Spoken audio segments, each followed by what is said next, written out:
You've got exactly 30 seconds to explain why you're in this neighborhood before things get very uncomfortable for you. The officer's hand rests on his holstered weapon. Badge number 4782 catches the porch light. Mason Fletcher, according to the nameplate beneath.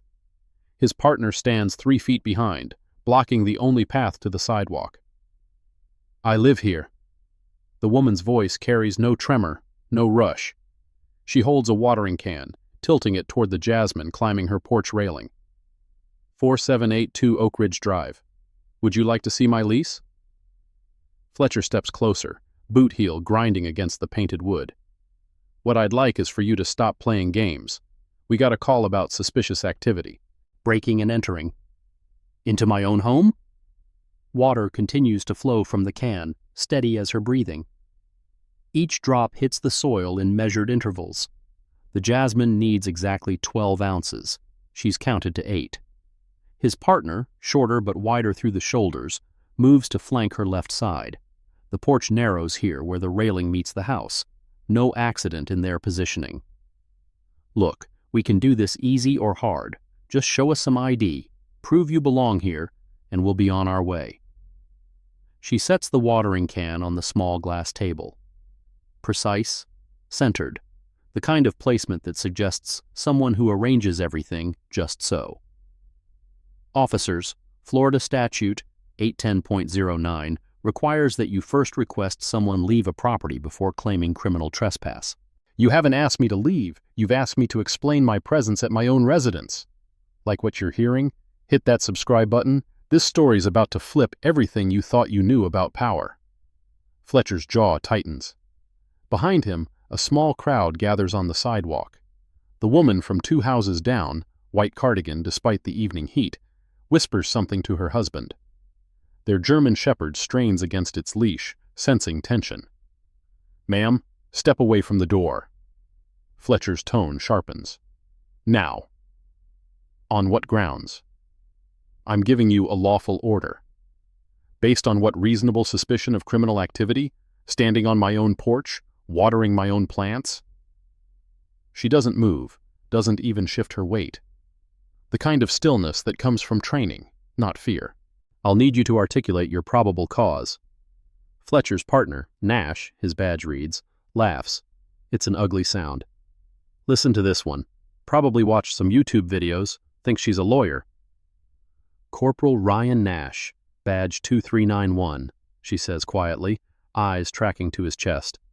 And you're Officer Mason Fletcher, 4782, Riverside County Sheriff's Department, both assigned to District 3, evening shift. Started at 4 p.m. today. Something shifts in Fletcher's expression. Not quite uncertainty, but a crack in his confidence. How do you... Your shift assignments are public record, posted on the department website every Monday. She glances at her watch. Silver, analog, positioned precisely on her left wrist. It's now 6:47 p.m. You've been on duty 2 hours and 47 minutes. Nash steps forward, hand moving to his radio. We need backup at 4782 Oak Ridge. For a woman watering her plants? For someone who won't comply with lawful orders, Fletcher corrects. The crowd has grown. 12 people now, she counts without turning. Their phones are out. Recording. Good. Through the front window, her laptop screen glows. The Pacer legal database log-out timer shows 8 minutes remaining. She'd been reviewing case precedents when she heard the footsteps on her porch. Heavy, authoritative, the kind that announce themselves. Officers, I'm going to reach for my phone, she announces clearly. It's in my right pocket. Keep your hands where we can see them, Nash barks. Then I can't show you the deed to this house stored on my phone. Fletcher's hand actually grips his weapon now, though he doesn't draw. I said keep your hands visible. A second patrol car pulls up, lights flashing, but no siren. 2 more officers emerge. The situation is escalating exactly as she anticipated. The pattern never changes. Initial contact, resistance to compliance, backup arrives, pressure intensifies. She's seen it documented in 847 complaints over 15 years. Different addresses, same script. Sergeant Caldwell responding. the lead officer from the second unit announces. Female, mid-40s, walking with the kind of authority that comes from years of everyone stepping aside. Her uniform bears more decorations than the others: commendations, service awards, the small pins that mark someone who knows how to work the system. Sarge, she won't identify herself, Fletcher reports. Possible 459. Burglary. They're actually coding this as burglary. She memorizes the exact time, 6:51 p.m. Ma'am, I'm Sergeant Iris Caldwell. The woman's voice carries false warmth, the kind perfected in de-escalation training that's really about control. Why don't we sort this out? These officers are just doing their job. Their job based on what initial complaint? Caldwell's smile doesn't reach her eyes. We received a 911 call about suspicious activity at this address. Someone who doesn't match the homeowner's description. Doesn't match. She lets the words hang. Would you like to elaborate on what that description might be? From the crowd, someone calls out, "She lives there, moved in last month." Caldwell turns sharply. "Sir, please stay back. This is an active investigation." Investigation of what crime? She keeps her voice level, projects it clearly for the phone's recording. Standing on my porch, being black in Riverside County? Fletcher steps between her and Caldwell, blocking the sightline. Nobody said anything about 911 call, suspicious person who doesn't match the homeowner's description. I'm black. The previous owner was white. The math isn't complicated. Nash's radio crackles. Unit 37, be advised, property records show recent sale. New owner listed as static. Can't make out the name, system's glitching. She could tell them. Delilah Frost, purchased 32 days ago. Closing handled through Morrison, Sterling, and Associates. But watching them fumble through their own procedures proves more valuable.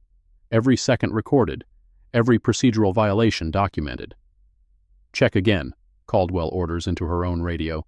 Then to her, "Ma'am, until we can verify, you need to leave my property." She states it simply, clearly. This is formal notice. You're trespassing. Fletcher actually laughs. Lady, you can't trespass us. We're investigating.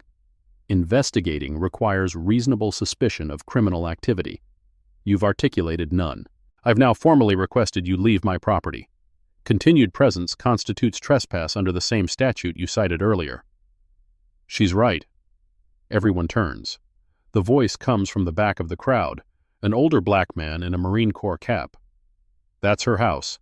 She moved in last month. I helped her carry boxes. Sir, I need you to step back, Caldwell warns. I'm on the public sidewalk, Sergeant. First Amendment right to observe police activity. He doesn't move.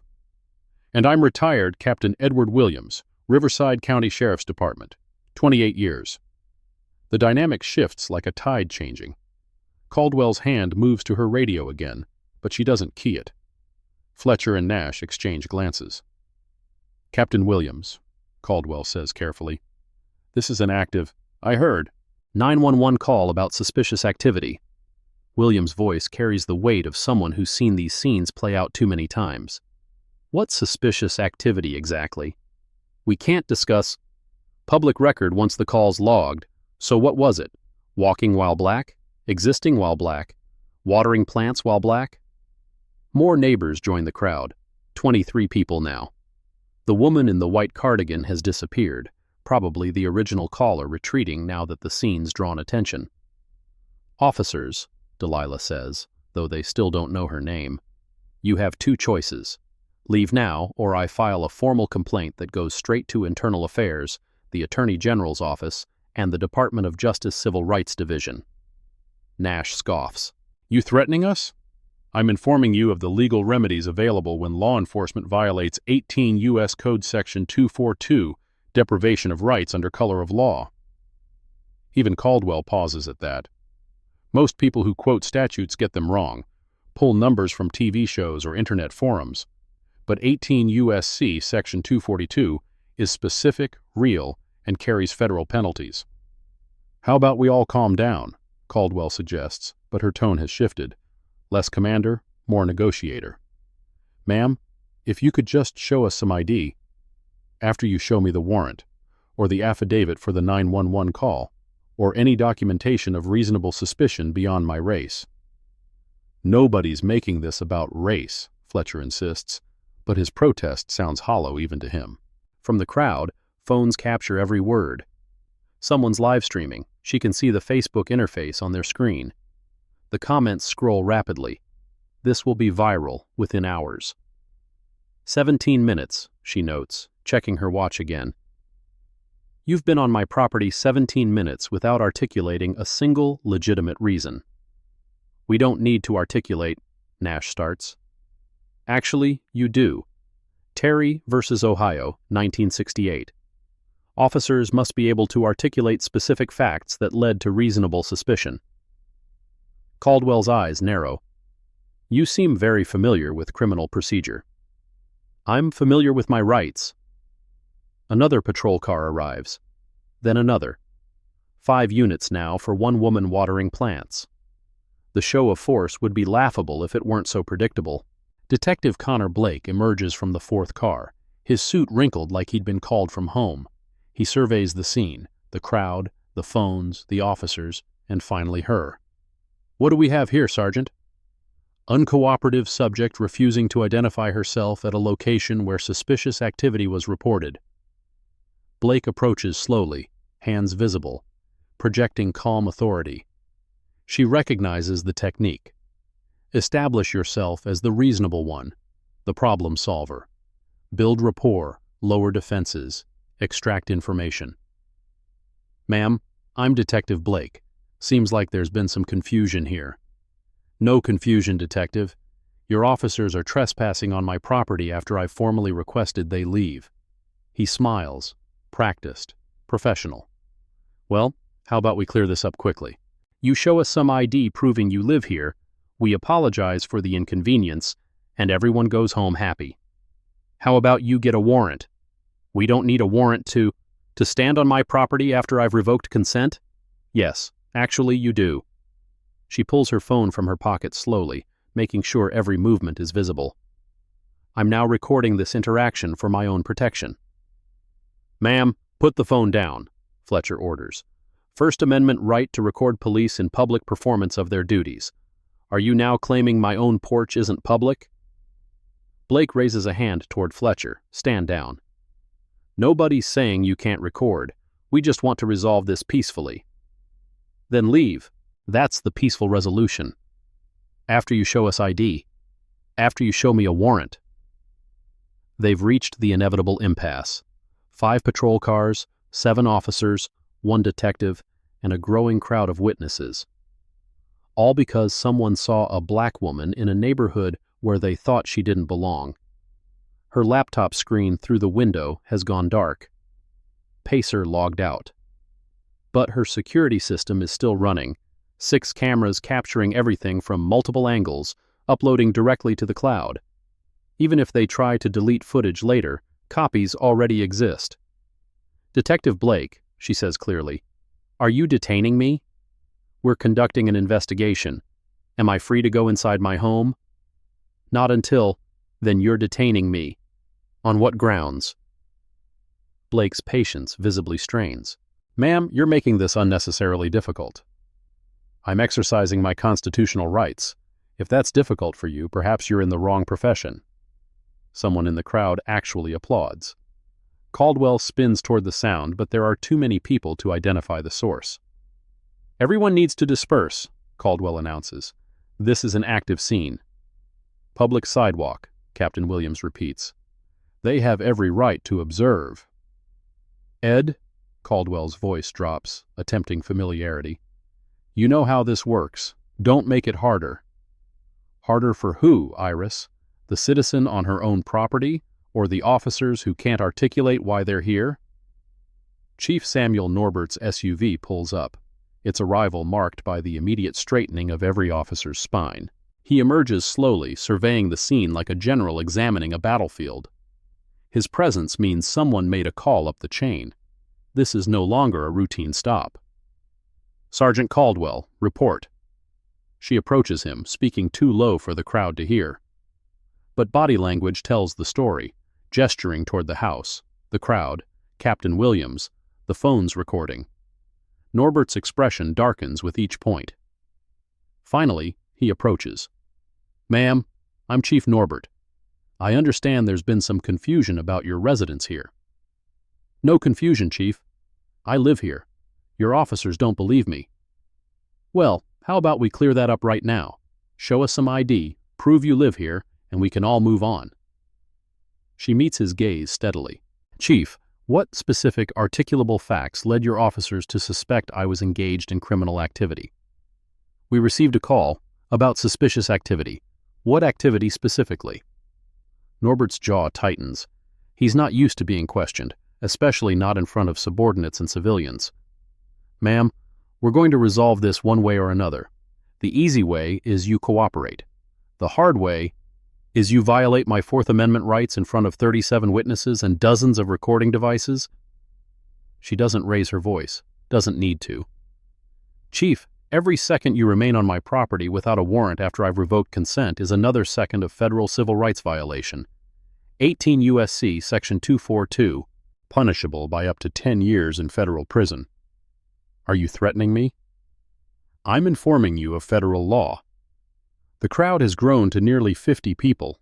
Someone set up a Facebook Live that already has hundreds of viewers. The comments scroll too fast to read. "Chief," Blake interjects, "maybe we should—" "Detective, secure the scene." Norbert's voice has gone cold. "Ma'am, I'm giving you one last opportunity. Identify yourself, or you'll be placed under arrest." "For what crime?" "Obstruction of justice." She actually laughs. Short, sharp. "Obstruction requires I impede an investigation into actual criminal activity. What crime are you investigating?" "The suspicious activity reported." "What activity? Be specific." Norbert steps closer, using his height advantage. Classic intimidation. "Ma'am, I don't know who you think you are. I'm a citizen standing on her own property who's committed no crime." She doesn't step back, doesn't give ground. "And in approximately 10 seconds, I'm going inside my home. If you want to stop me, you'll need to arrest me. And if you arrest me without probable cause, you'll face a federal lawsuit that will follow you for the rest of your career." "Chief," Captain Williams' voice cuts through, "let it go. She's right. And you know it. Stay out of this, Ed." "Can't do that. Not when you're about to violate everything we swore to protect." The tension stretches like a wire about to snap. Every phone pointed at them, every eye watching. This is the moment. The point where they either back down or escalate beyond return. "Last chance," Norbert says quietly. "ID, now." "No." He nods to Fletcher and Nash. "Take her into custody." Fletcher hesitates. "Chief, are you sure?" "Did I stutter, officer?" Fletcher reaches for his cuffs, but his movement lacks conviction. The crowd reacts immediately, gasps, shouts, phones raising higher to capture everything. "Don't touch me," she says clearly. "I do not consent to any search or seizure." Fletcher grabs her wrist anyway. This is where everything changes. Keep watching to see what happens when they realize who they just grabbed. The moment his hand closes around her wrist, she goes completely still. Not the stillness of fear or surprise, but the calculated non-resistance of someone who knows exactly how this needs to play out for the cameras. "Officer Fletcher is now physically restraining me without probable cause," she narrates calmly. "This constitutes assault under color of law." "Ma'am, stop resisting," Fletcher says loudly, clearly performing for the crowd. "I'm not moving. How am I resisting?" Nash grabs her other arm. Together, they turn her around, pushing her against the porch railing. The watering can falls, water splashing across the painted boards. "Hands behind your back," Nash orders. She complies, keeping her narration steady. "I'm complying with all orders while maintaining that this arrest is unlawful." The cuffs click closed, too tight, metal biting into skin. She doesn't react, doesn't give them the satisfaction. From the crowd, Captain Williams shouts, "Chief Norbert, you're making a mistake." "One more word, Ed, and you'll be joining her." "For what? Exercising my First Amendment rights?" Caldwell moves toward Williams, but the crowd shifts, bodies forming a subtle barrier. Not aggressive, not threatening, just present. Citizens protecting one of their own. They're walking her toward the patrol car now, Fletcher on her left, Nash on her right. Her feet track the exact distance, 17 steps from porch to cruiser. Every detail matters for the report she'll file. "Watch your head," Fletcher says, hand on her skull as he guides her into the back seat. The door slams. Through the window she can see the crowd growing agitated. Someone's chanting, "Let her go," and others join in. Chief Norbert is barking orders, trying to maintain control of a situation spiraling beyond his grasp. Inside the car, she positions herself to keep her cuffed hands from going numb. The camera mounted on the cage between front and back seats records everything. She stares directly into it. Today is Thursday. The time is 7:14 p.m. I am being unlawfully detained by the Riverside County Sheriff's Department for the crime of existing in my own home while black. Fletcher gets in the driver's seat, Nash riding shotgun. Neither speaks as they pull away from the house, her house, leaving the chaos behind.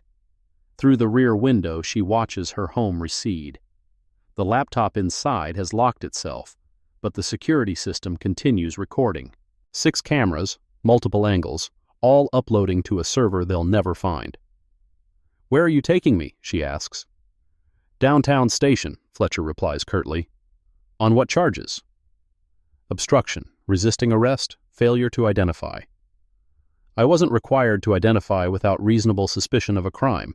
I didn't resist. Your own body cam will show that. And obstruction requires I impeded an investigation into actual criminal activity, which you've yet to articulate." Nash turns in his seat. "Lady, you really should shut up. Everything you say can and will be used against me. Except you haven't read me my Miranda rights, so actually, nothing I say is admissible. We don't have to Mirandize you unless you interrogate me while in custody, which means any questions you ask now violate my Fifth Amendment rights."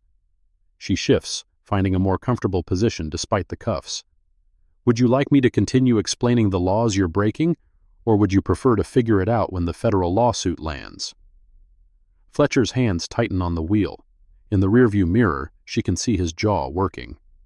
They ride in silence for 3 minutes before Nash's radio crackles. "Unit 37, be advised. Property records confirm the address is owned by..." Static then. "Systems showing D. Frost, purchased last month." Fletcher and Nash exchange glances. "That's me," she says mildly. "Delilah Frost, 4782 Oak Ridge Drive, which I tried to tell you 43 minutes ago." Nash keys his radio. "Dispatch, can you run a check on Delilah Frost?" "Stand by." The silence stretches. Outside, Riverside County passes in a blur of strip malls and chain restaurants. Normal people living normal lives, unaware that their sheriff's department just arrested a woman for being black on her own property. The radio crackles again.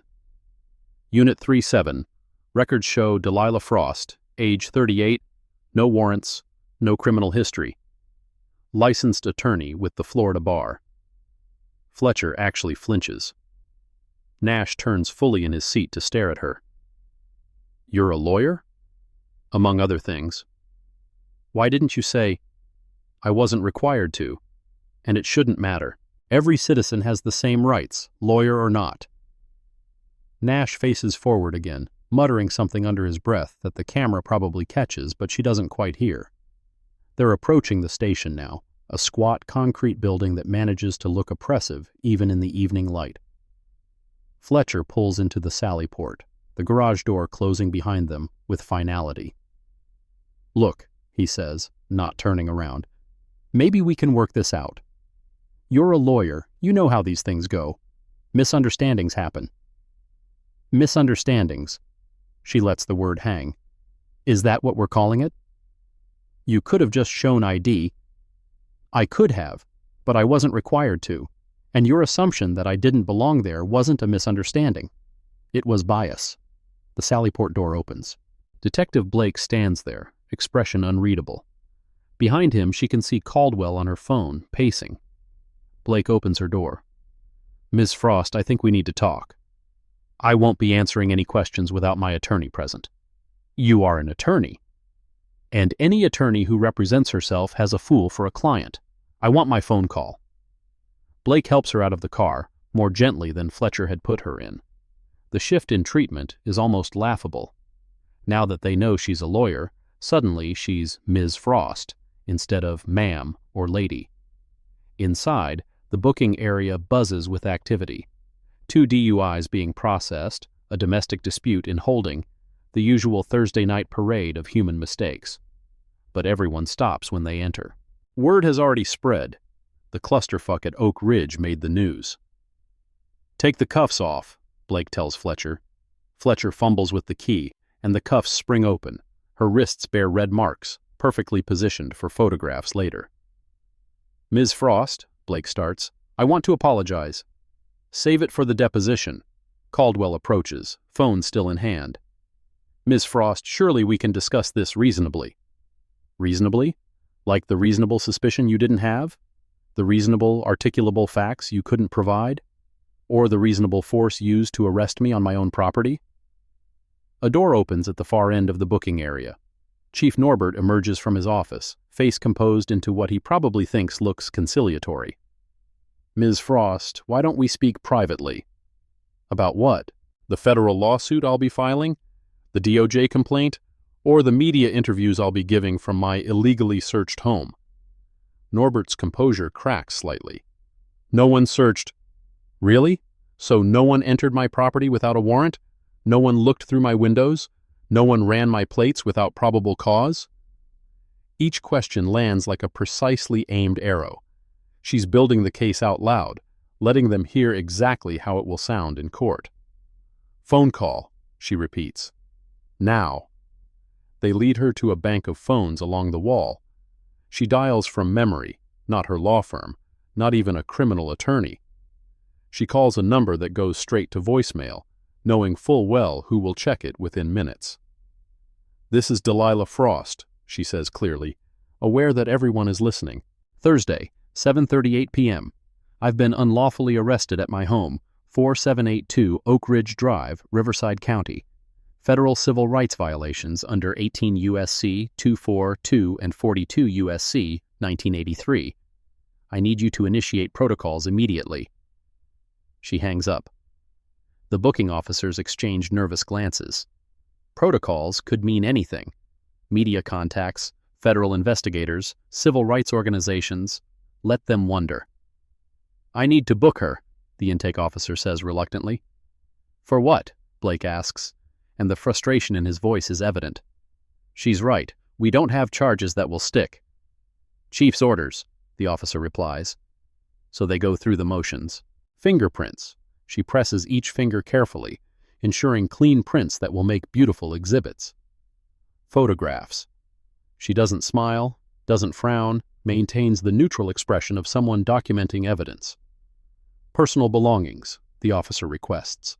She removes her watch, noting the time again for the record, her phone, wallet, and keys. Each item logged, bagged, tagged. Her house keys include a small device they don't recognize, assume is decorative. It's actually a GPS tracker that's been broadcasting her location since Fletcher first grabbed her wrist. They lead her to a holding cell, empty except for a bench and a camera in the corner. She sits precisely in the center of the bench, posture perfect, hands folded, waiting. Through the bars, she can hear the chaos building. Phones ringing, voices raised. Someone says, "Channel 7 is outside," and another voice curses creatively. Blake appears at her cell 30 minutes later. "Your attorney is here." But the man who walks in isn't an attorney, at least not one practicing law. Marcus Sterling wears a federal badge that makes Blake step back instinctively. "Ms. Frost," Sterling says formally, then turns to Blake. "Deputy U.S. Marshal Sterling. I need to speak with my client privately." Blake doesn't argue, just retreats, pulling the door shut behind him. Sterling waits until the footsteps fade, then speaks quietly. Hell of a way to start your new position. I don't start until Monday. Still, the district attorney getting arrested at her own home, that's going to complicate things. She looks at him steadily. They don't know yet. About you being the new DA? How is that possible? The announcement isn't until Monday's press conference. City Council knows, the Attorney General knows, but it hasn't been made public. Sterling runs a hand through his hair. Jesus, Delilah. When they find out, they'll realize they just handed me evidence of systematic discrimination on a silver platter. 847 similar complaints, Marcus. All with the same pattern. Suspicious person calls in predominantly white neighborhoods. Aggressive response to black residents. Escalation when citizens know their rights. You knew this would happen. I suspected. The statistics suggested Oak Ridge was due for an incident. 3 calls in the past month about suspicious individuals who turned out to be delivery drivers, lawn service, a real estate agent showing a house. She stands, walks to the bars. They created a pattern. I just positioned myself to document it. Sterling stares at her. You set yourself up as bait. I moved into my new home and watered my plants. If that's bait, what does that say about the department? Before Sterling can respond, commotion erupts outside. Shouting, doors slamming, someone yelling about cameras. Through the small window, she can see news vans setting up, reporters she recognizes from previous cases. Chief Norbert appears, face flushed. Behind him, she recognizes the city attorney, looking like he'd rather be anywhere else. Miss Frost, Norbert begins, I think there's been a misunderstanding. Chief, anything you say right now is being recorded. She indicates the camera in the corner. I assume you want your attorney present. The city attorney steps forward. Miss Frost, the city is prepared to drop all charges. What charges? You never properly charged me with anything. This is an illegal detention. We're prepared to release you immediately. With what apology? What acknowledgement of wrongdoing? What assurance this won't happen to another black resident tomorrow? Norbert's hands clench. Now wait a minute. My officers were responding to a call about a black woman existing in a white neighborhood. Yes, we've established that. Sterling interjects. Gentlemen, you should know that Ms. Frost has already contacted federal authorities about this incident.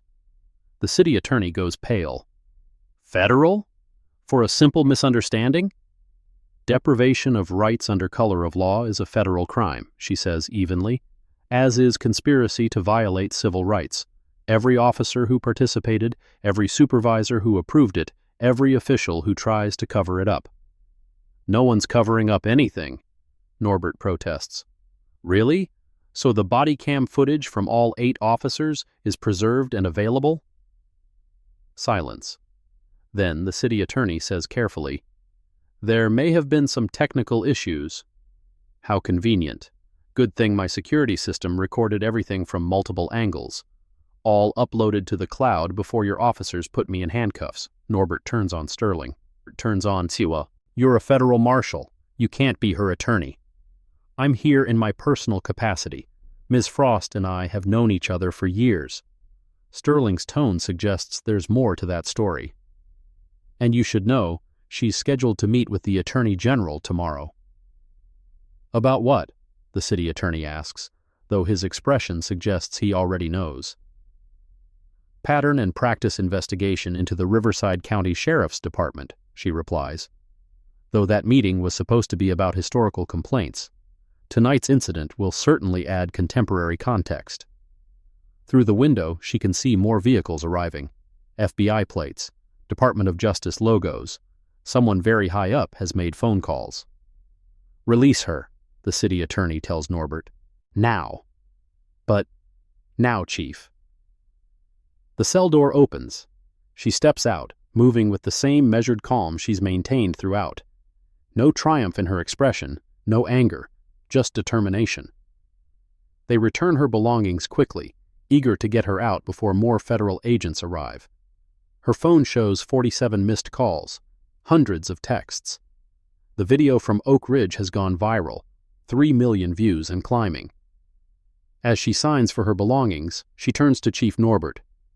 Monday morning, there's a press conference at City Hall, 9 a.m. sharp. You should attend. Why? You'll want to hear the announcement.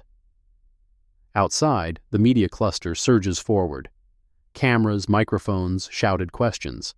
Sterling helps clear a path, but she stops at the bottom of the station steps. I'll have a full statement Monday morning at the City Hall press conference, she says clearly. For now, I'll say this. What happened tonight happens every day in communities across this country. The only difference is, tonight it was recorded, witnessed, and will be prosecuted to the fullest extent of federal law. Ms. Frost, are you planning to sue? A reporter shouts. Monday morning, 9 a.m. Sterling drives her home in his federal vehicle, past the news vans already stationed outside her house. Crime scene tape that no one authorized flutters across her porch. They'll have to explain that in court, too. You could have told them, Sterling says as they sit in her driveway. Could have shown your DA credentials the moment they arrived. And they would have apologized, maybe suspended someone for a week, and nothing would change. She looks at her house, sees neighbors peering through windows. Now they've given me everything I need. Probable cause for a pattern and practice investigation. Evidence of systematic bias. Federal jurisdiction. They're going to come at you hard when they find out. Let them. Every move they make now is obstruction of justice. She opens the door, pauses. Marcus, make sure the FBI preserves everything. Every radio call, every body cam file, every report filed tonight. Already done. Director owes me a favor. She walks to her porch, tears down the crime scene tape. Her jasmine needs water. The can still lies where it fell, leaving a water stain on the wood. She writes it, fills it from the hose, and finishes watering her plants. Neighbors approach cautiously. Mrs. Chen from next door, who'd watched everything but hadn't joined the crowd. Mr. Williams from 3 houses down, different from Captain Williams, who brings her a cup of tea. We're sorry, Mrs. Chen says quietly. We should have said something sooner. About what? The calls. There have been comments at the HOA meetings about property values and changes in the neighborhood. She accepts the tea, notes the tremor in Mrs. Chen's hands. Who made the call tonight? I don't know for certain, but Heather Brennan, she's the one in the white cardigan. She's been very vocal about concerns. Brennan, same last name as the chief. She files that away. The real power play is coming. Don't miss what happens when they realize who they really arrested. Inside her house, everything remains exactly as she left it. Except for the muddy boot prints across her porch, the handprint on her doorframe where Fletcher braced himself, the small disturbances that mark invasion. She opens her laptop, logs back into Pacer, and begins downloading cases.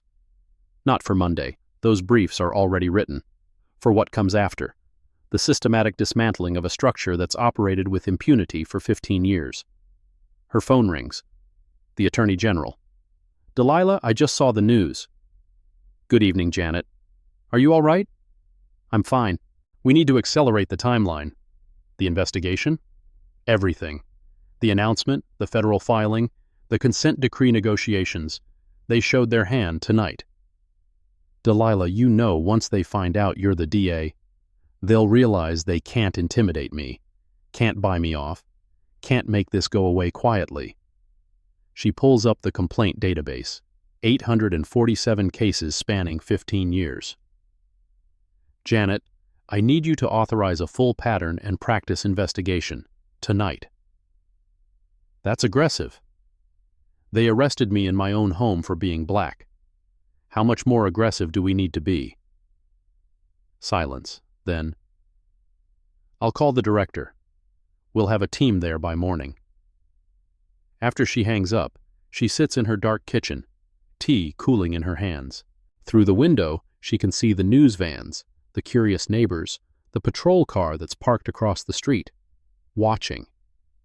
Let them watch. In 60 hours, everything changes. Her phone buzzes. A text from an unknown number. You should have just shown ID. Then another. This isn't over. And another, "We know who you are." But they don't. Not yet.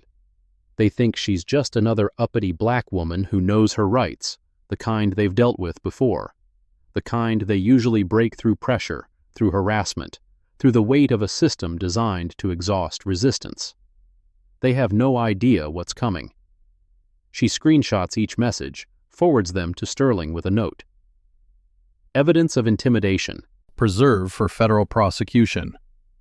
Then she opens a new document and begins typing. Memorandum to all staff, District Attorney's Office, Riverside County. From Delilah Frost, District Attorney-elect. Systematic civil rights violations. Date: to be released Monday, 9 a.m. Effective immediately upon my taking office, this department will pursue federal civil rights charges against any law enforcement officer who violates constitutional protections under color of law. 3,000 words later, she's outlined the complete restructuring of how her office will handle police misconduct. No more desk rejections. No more insufficient evidence when video exists. No more protecting the thin blue line at the expense of justice.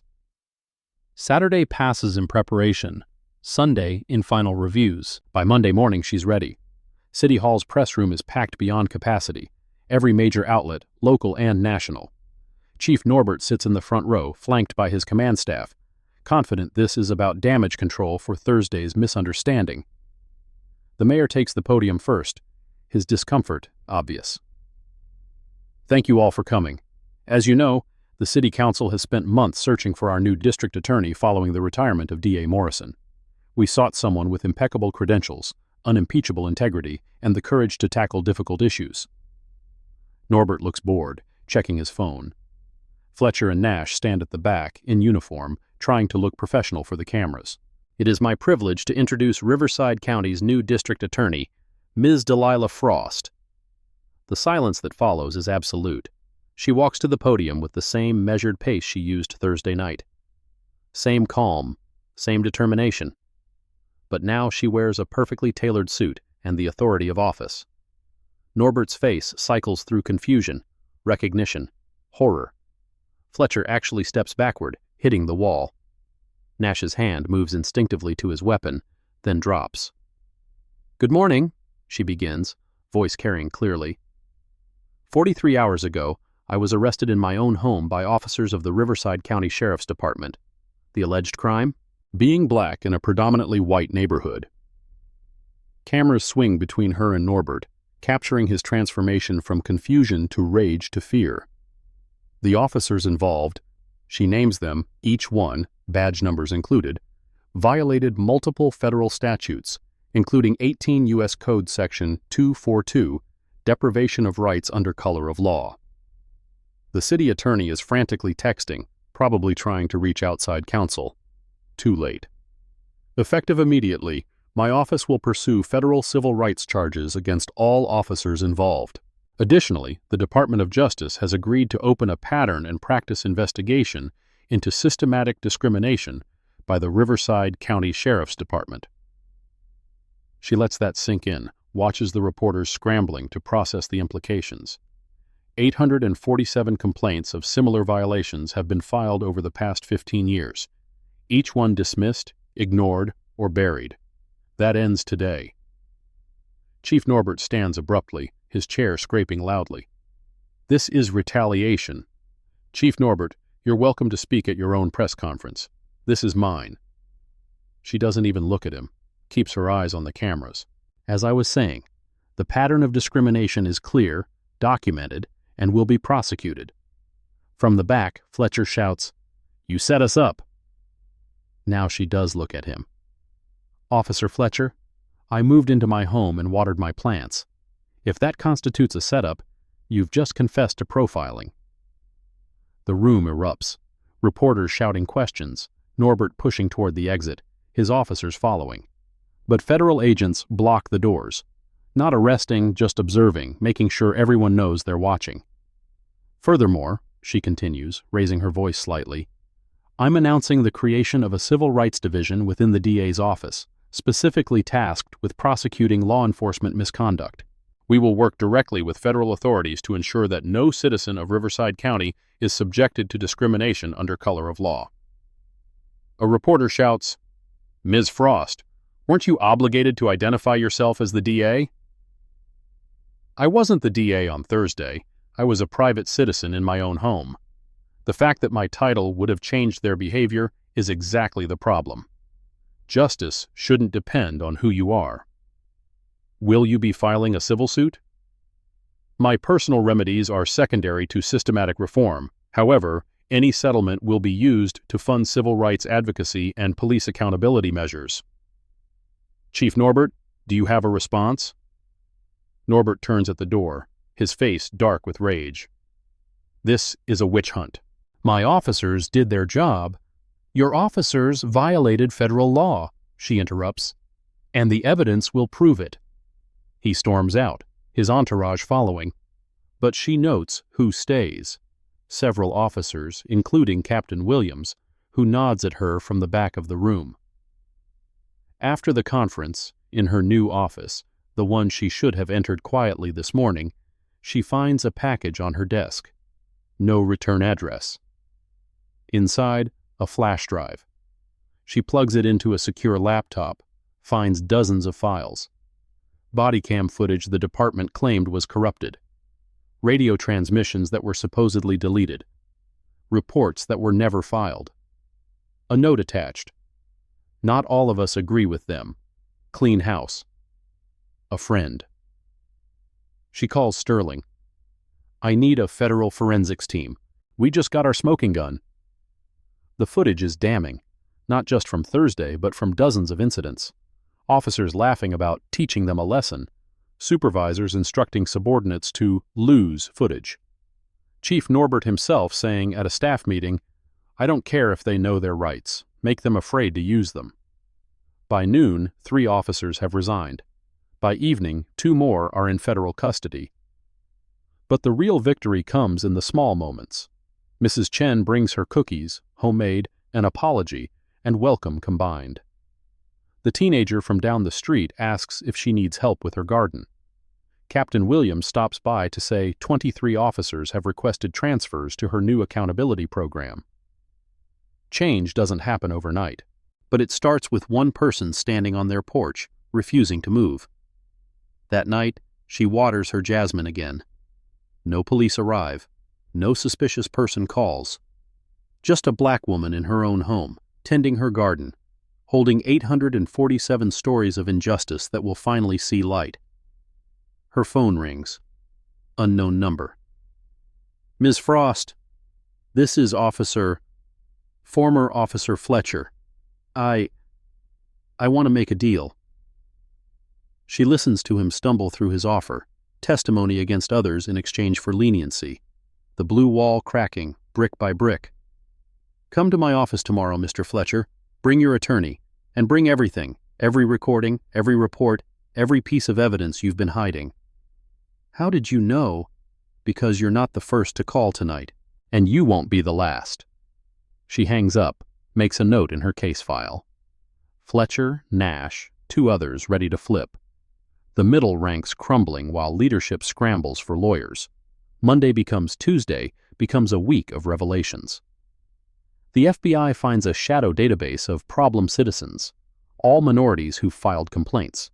The DOJ uncovers financial irregularities, seized assets that disappeared, fines that funded unofficial accounts. Heather Brennan, the woman in the white cardigan, turns out to be Chief Norbert's sister-in-law. The 911 call came from her phone, but voice analysis suggests someone else made it, someone who knew exactly what to say to trigger maximum response. The conspiracy grows deeper with each thread pulled. But so does the resistance to change. Death threats arrive daily. Her security detail, federal marshals now, intercept 2 attempted attacks. Someone burns a cross on her lawn, not knowing her cameras capture their license plate, their face, their identity. She prosecutes each one. No deals, no mercy for those who try to intimidate justice. 6 months later, Chief Norbert stands in federal court as the verdict is read. Guilty on all counts. conspiracy to violate civil rights, deprivation of rights under color of law, obstruction of justice, 10 years federal time, no parole. Fletcher testifies for the prosecution, his voice shaking as he describes the culture of intimidation, the explicit orders to target black residents, the rewards for those who kept the neighborhood safe. Nash refuses to cooperate, takes his chances at trial. 20 years. Caldwell negotiates a plea. 5 years. Cooperation with ongoing investigations. The department operates under federal consent decree now. Every stop recorded. Every complaint investigated. Every officer trained and retrained on constitutional rights. But the night that started, it all remains perfectly preserved in evidence. The video from her porch, showing officers who thought they had all the power confronting a woman who knew her rights. It becomes required viewing at the academy, a lesson in what happens when bias meets preparation. She still lives at 4782 Oak Ridge Drive. Still waters her jasmine each evening. But now, neighbors wave, stop to chat, share their own stories of bias faced and overcome. One evening, a young black girl from 3 streets over knocks on her door. "Ms. Frost, I want to be a lawyer like you." "Why?" "Because you didn't let them win." She invites the girl in, shows her the law books, the case files made public, the long history of fighting for justice. Explains that winning isn't about one night, one case, one victory. It's about changing the system that made that night possible. "They thought I was nobody," she tells the girl. "That was their first mistake. Their second was forgetting that nobody becomes somebody the moment they stand up for their rights." The girl nods, understanding beyond her years. As she leaves, she turns back. "Ms. Frost, what happened to the lady who called 911? "Heather Brennan, under investigation for false reporting, conspiracy, deprivation of rights. Her connection to the chief made her untouchable before. Now it makes her evidence of systematic corruption. She's learning that actions have consequences, even for people who thought they were protected." The truth is more complex.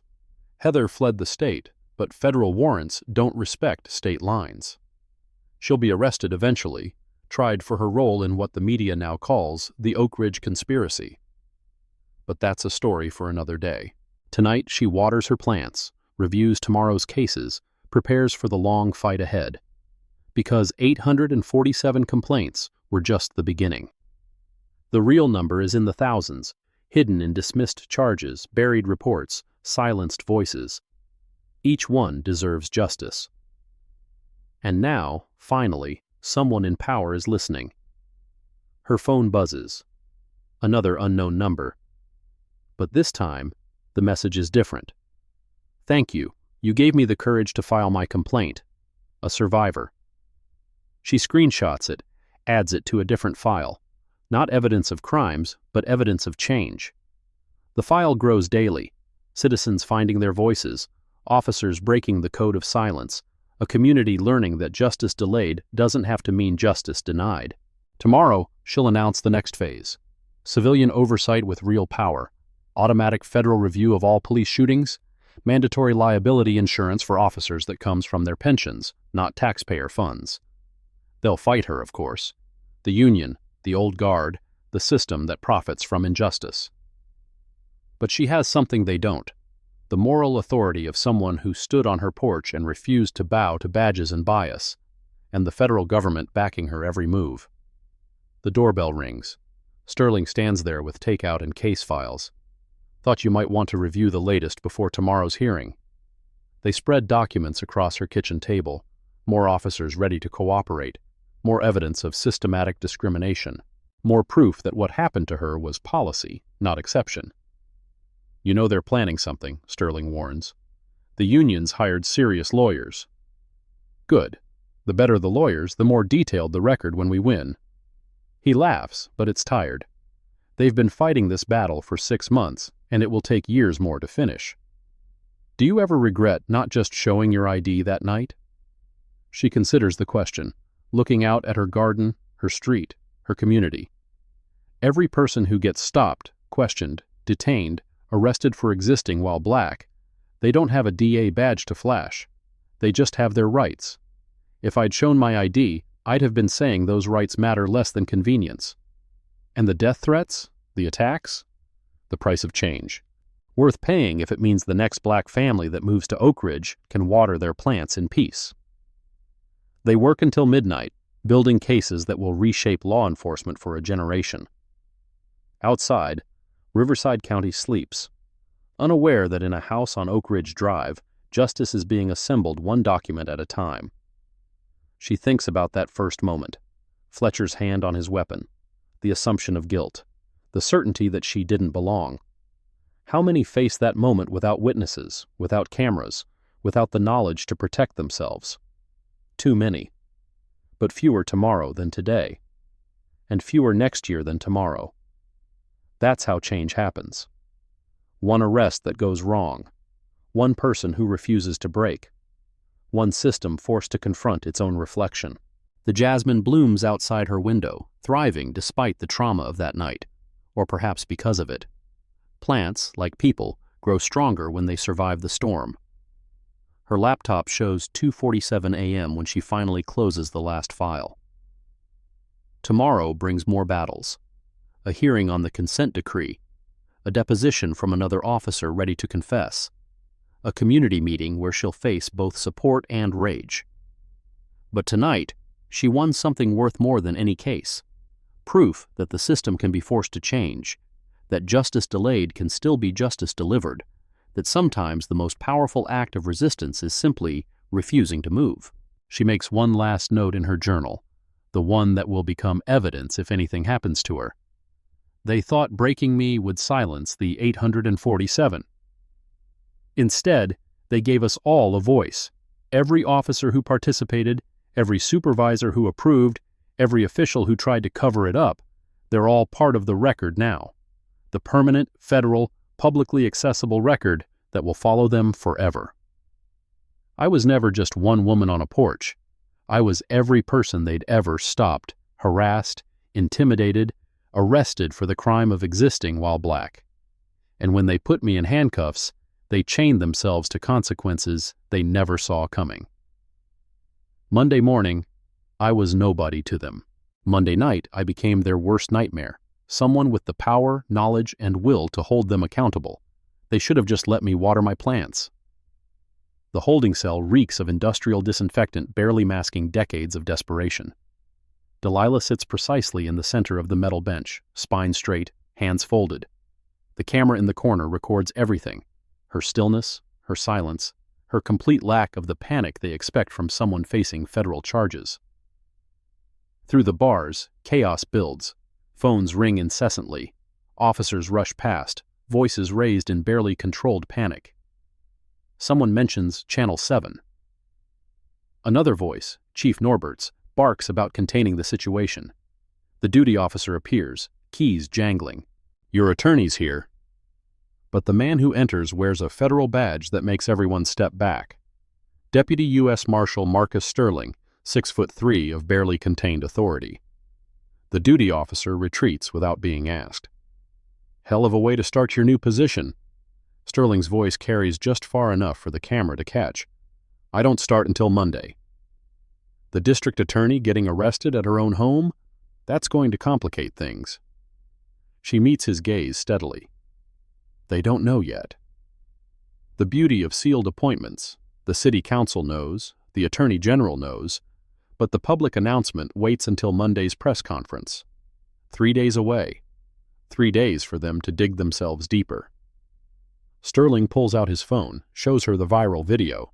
3 million views and climbing. The comments section has become a battlefield between those crying injustice and those insisting she should have just complied. But the numbers favor outrage. The image of 8 officers surrounding one woman watering plants resonates beyond racial lines. Outside the cell, Detective Blake approaches, his confidence evaporated. "Ms. Frost, the chief would like to speak with you." "The chief can speak to federal prosecutors. I want every second of this illegal detention documented." Blake's jaw tightens. "We're prepared to release you immediately." "With what charges filed?" "No charges. It was a misunderstanding." "Detective Blake, You've just admitted to false arrest. That's a federal crime. She stands, walks to the bars. Every officer involved, every supervisor who approved it, every official who tries to cover it up, you're all now part of a conspiracy. The word conspiracy hangs in the air like a loaded weapon. Chief Norbert appears, face flushed with anger or fear or both. Behind him, the city attorney looks like he'd rather be anywhere else. They need this to disappear, but she's not going to let it. Miss Frost, Norbert begins, his tone attempting authority he no longer possesses. I think we can resolve this quietly. Quietly? After your officers assaulted me in front of 50 witnesses? After you personally ordered my arrest without probable cause? She pulls out her phone, shows the recording app still running. Everything since my arrest has been documented and uploaded to federal servers. The city attorney goes pale. Federal servers. Sterling interjects. Ms. Frost has been consulting with the Department of Justice on civil rights violations in Riverside County. Tonight's incident will certainly inform that investigation. It's partially true. She has been reviewing historical complaints, preparing for her first initiatives as DA. But they don't need to know the consultation was informal, that tonight has just transformed it into something much more serious. Norbert's hands clench. You're threatening us? I'm informing you of consequences. 18 U.S. Code Section 242 carries up to 10 years federal time. Each of you. Through the window, more vehicles arrive. FBI plates. Department of Justice logos. Sterling made calls while driving here, activating networks that exist specifically for moments like this. Release her, the city attorney orders. Now. They process her out quickly, returning her belongings with exaggerated care. Her phone shows 47 missed calls, hundreds of texts. The video from Oak Ridge has spawned dozens of response videos, analysis breakdowns, legal commentary. Outside, media crews surge forward. She stops on the station steps, Sterling beside her, and delivers 9 words that will echo through the weekend. Monday morning, City Hall, 9 a.m., everything changes. Sterling drives her home in his federal vehicle, past news vans already camping outside her house. Crime scene tape flutters across her porch. Unauthorized, illegal, another violation to document.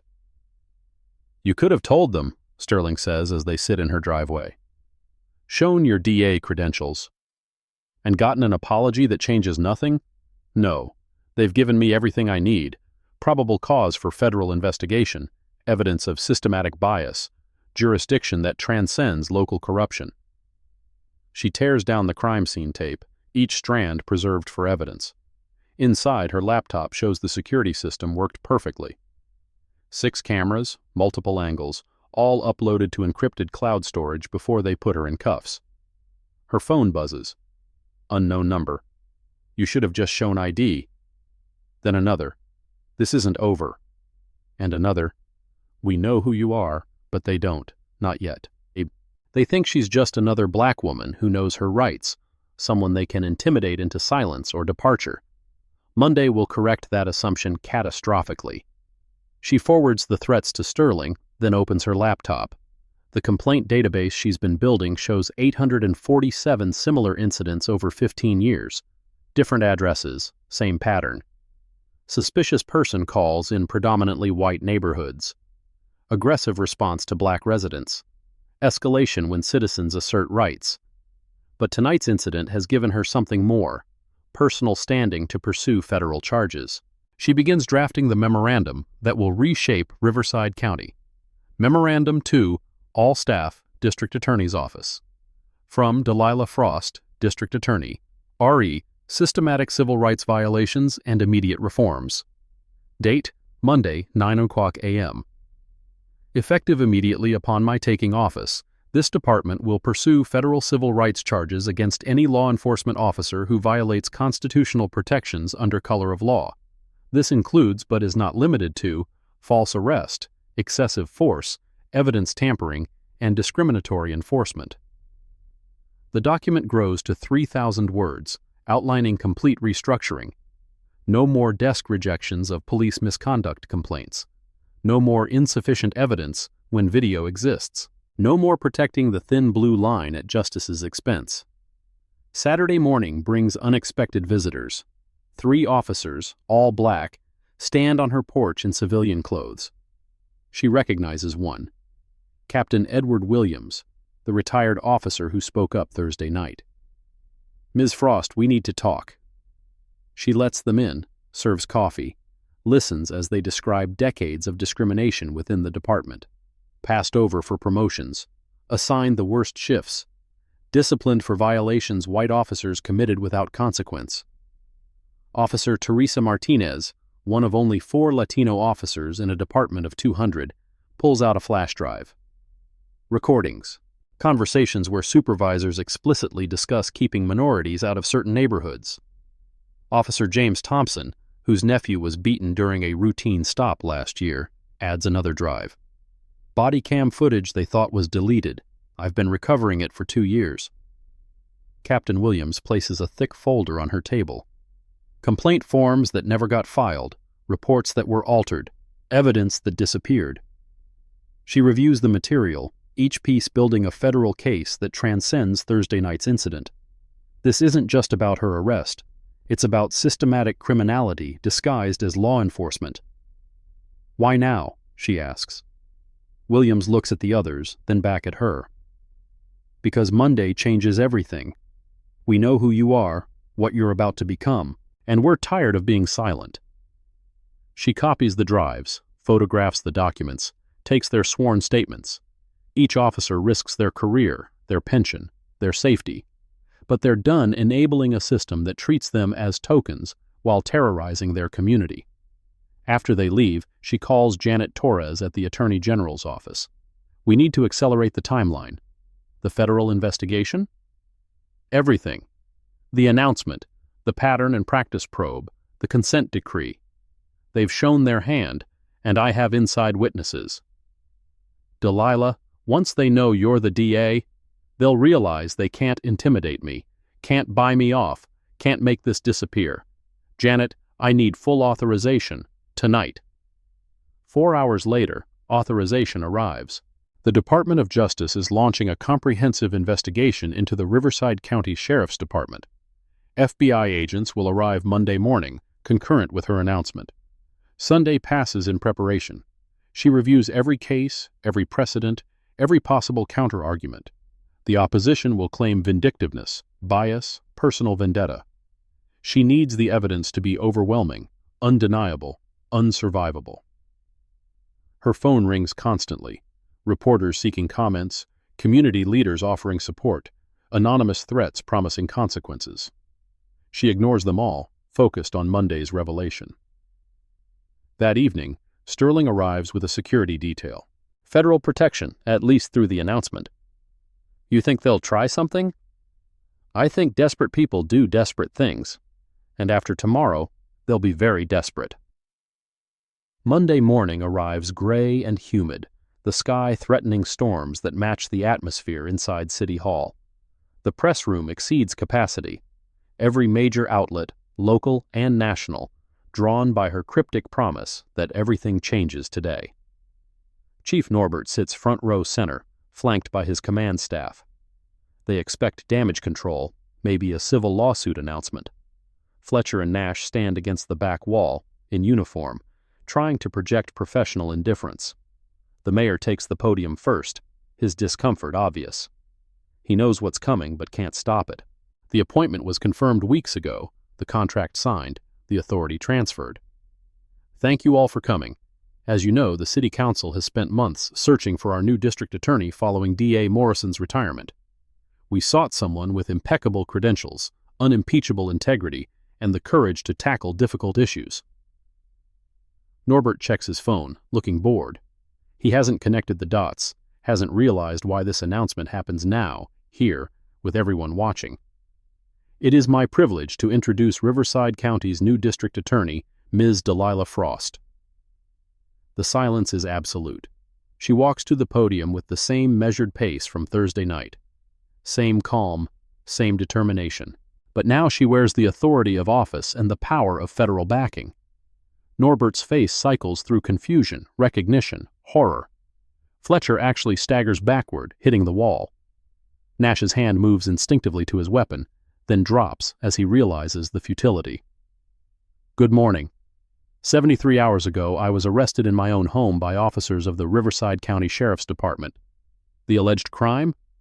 Being black in a predominantly white neighborhood. Cameras swing between her and Norbert, capturing his transformation from confusion to rage to naked fear. The officers involved, Officer Mason Fletcher, badge 4782, Corporal Ryan Nash, badge 2391, Sergeant Iris Caldwell, badge 557, Detective Connor Blake, badge 810, and Chief Samuel Norbert, violated multiple federal statutes. She names each statute, each penalty, building the case publicly with prosecutorial precision. Effective immediately, my office will pursue federal civil rights charges against all officers involved. Additionally, the Department of Justice has authorized a comprehensive pattern and practice investigation into systematic discrimination by this department. The room erupts. Reporters shouting questions, Norbert pushing toward the exit, his officers following. But FBI agents block the doors, not arresting, not yet, just making their presence known. Furthermore, she continues, raising her voice slightly, I'm establishing a civil rights division within the DA's office, dedicated solely to prosecuting law enforcement misconduct. A reporter shouts, Ms. Frost, isn't this a conflict of interest? The conflict of interest was my predecessor ignoring 847 complaints of similar violations over 15 years, each one dismissed, buried, or mysteriously lost. That ends today. Chief Norbert turns at the door, face dark with rage. This is retaliation. Chief Norbert, this is accountability, something your department has avoided for far too long. He storms out, but half his officers remain, including some in leadership. The divide has already begun. Her new office, the one she should have entered quietly this morning, contains a surprise. A package, no return address, sits on her desk. Inside, a flash drive labeled Insurance. She plugs it into a secure laptop, finds dozens of files. Body cam footage the department claimed was corrupted. Radio transmissions supposedly deleted. Reports never filed. And at the center, video from 3 years ago, Chief Norbert at a private gathering, explaining to wealthy donors how they keep the neighborhood safe through targeted enforcement against minorities. A note attached. Not all of us agree. Clean house. A friend. She calls Sterling. I need a federal forensics team. Someone inside is helping. Within hours, the FBI has authenticated the files. The footage is damning, not just from Thursday, but from dozens of incidents. Officers laughing about teaching them a lesson. Supervisors instructing subordinates to lose footage. Chief Norbert himself at a staff meeting saying, I don't care if they know their rights, make them afraid to use them. By noon, 3 officers have requested whistleblower protection. By evening, 2 more are in federal custody for evidence tampering. The first to flip is Fletcher. He arrives at her office Tuesday morning with his attorney, hands shaking as he signs cooperation agreements. I want full immunity, his lawyer demands. Your client participated in systematic civil rights violations. He'll get consideration for cooperation, not absolution.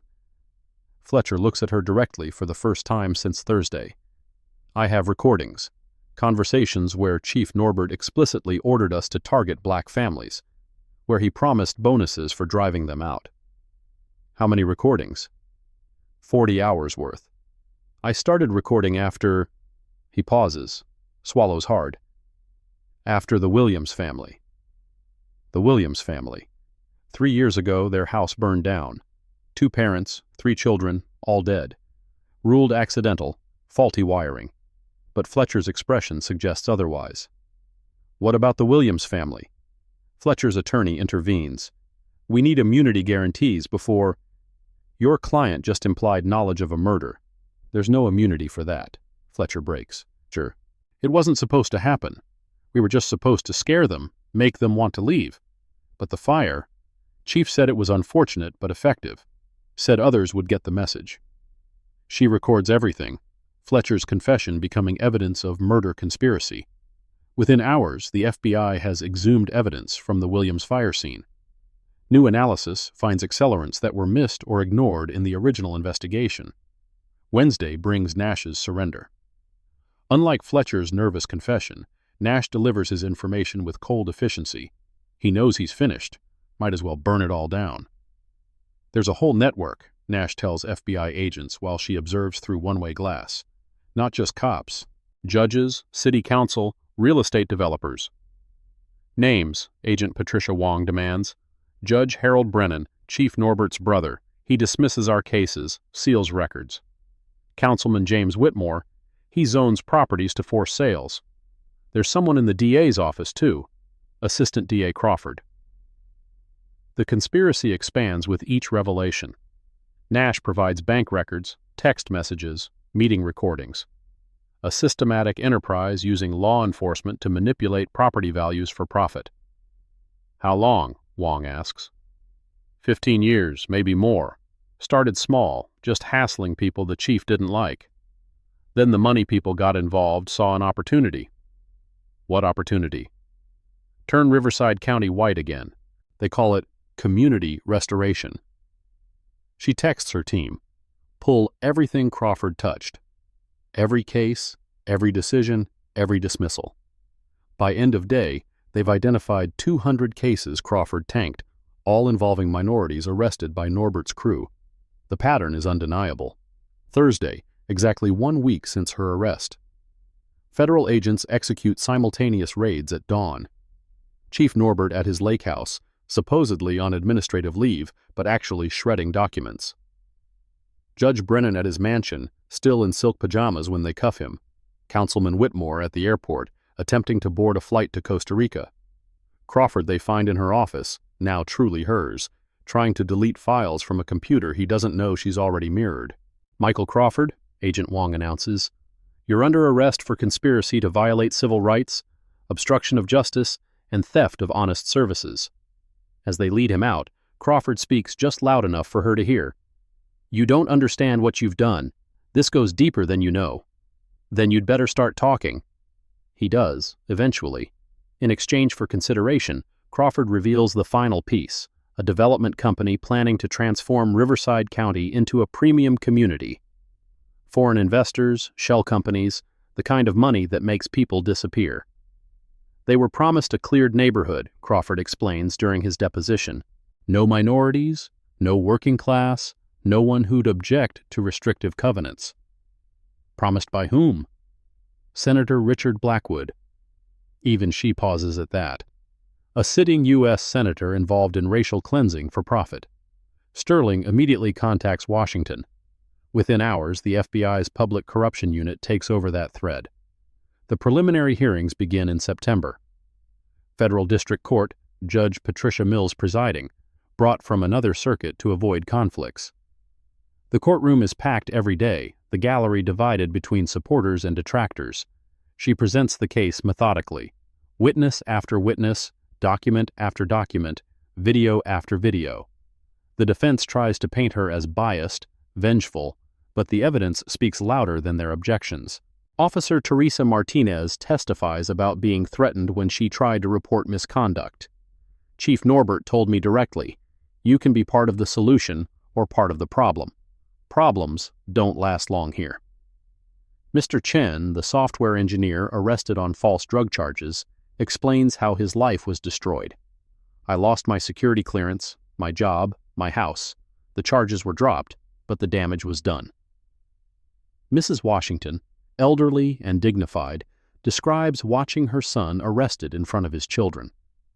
They said he matched a suspect description. He was wearing a three-piece suit, coming from work at the bank. Each story builds the pattern, proves the conspiracy wasn't paranoia, but policy.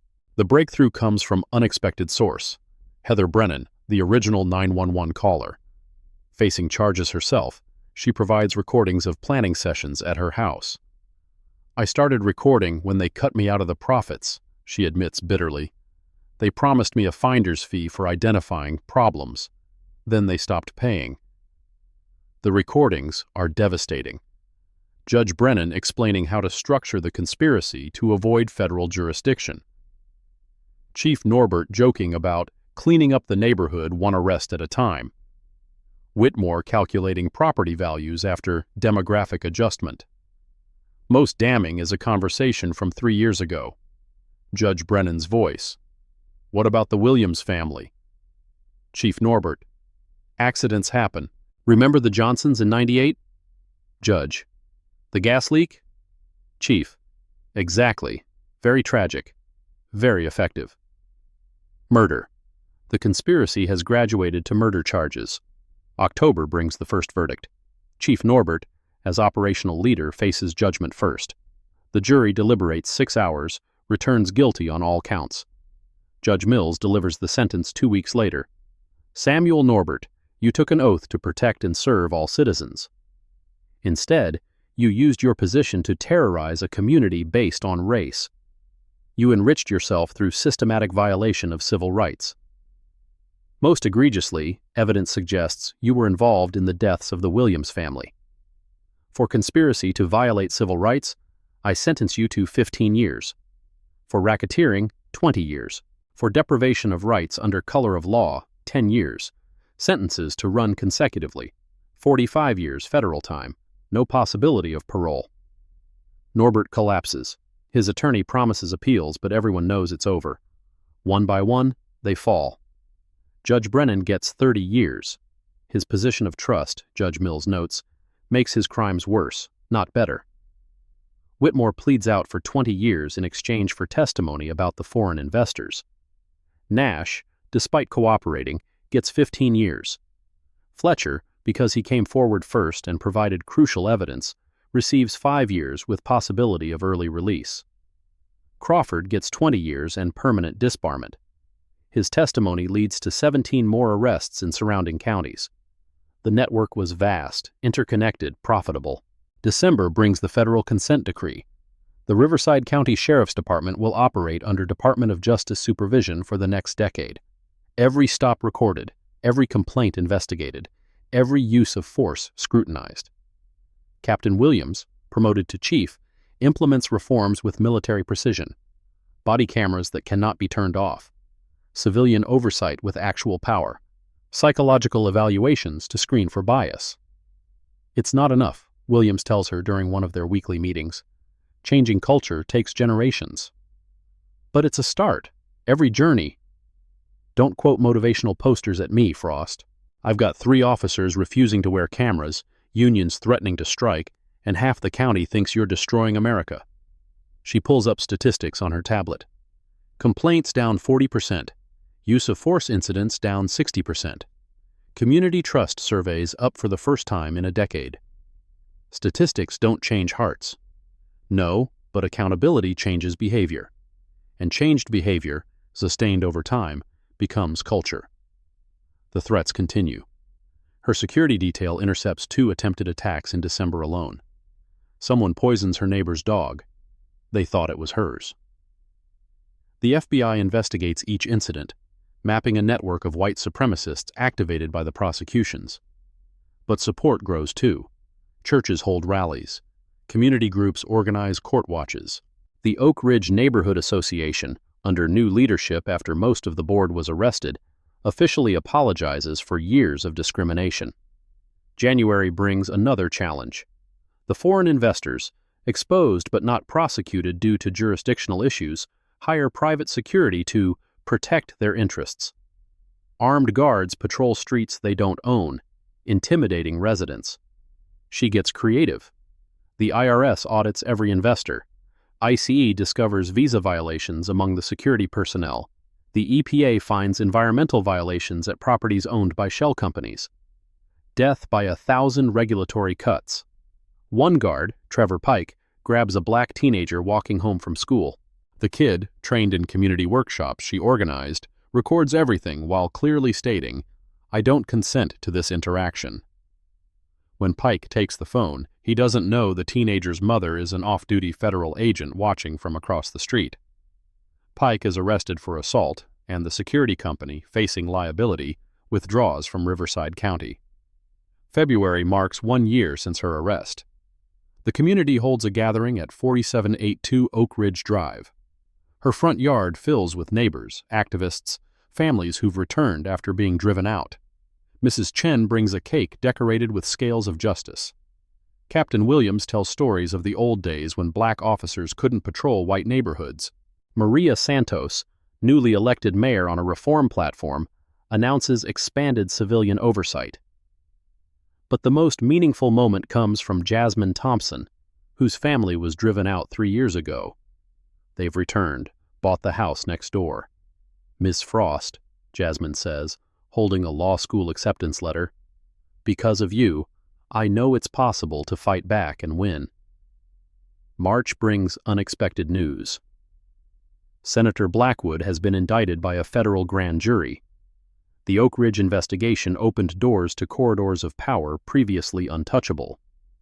The charges go beyond local conspiracy, bribery, money laundering, tax evasion spanning multiple states. She provides evidence, testimony, connections that help build the federal case. When reporters ask if she feels vindicated, she responds, "Vindication suggests this was personal. It was about systematic injustice. One senator's indictment doesn't fix a broken system, but it proves no one is above the law." April's challenge comes from within. 3 prosecutors who served under Crawford resign simultaneously, claiming reverse discrimination. They file a federal complaint arguing she favors minority candidates. She responds with statistics. Under Crawford, the DA's office was 92% white in a county that's 40% minority. Her hires have brought it to 70% white, still overrepresented but moving toward balance. The complaint goes nowhere, but the narrative spreads on social media, fueled by bot accounts traced to the same foreign investors. She ignores the noise, focuses on the work. May brings the trial for the Williams family murder. Chief Norbert, already serving 45 years, faces additional charges. The evidence is circumstantial but compelling. Accelerants from the police equipment room, accessible only with Norbert's key code. The jury deliberates 2 days. Guilty of murder in the first degree.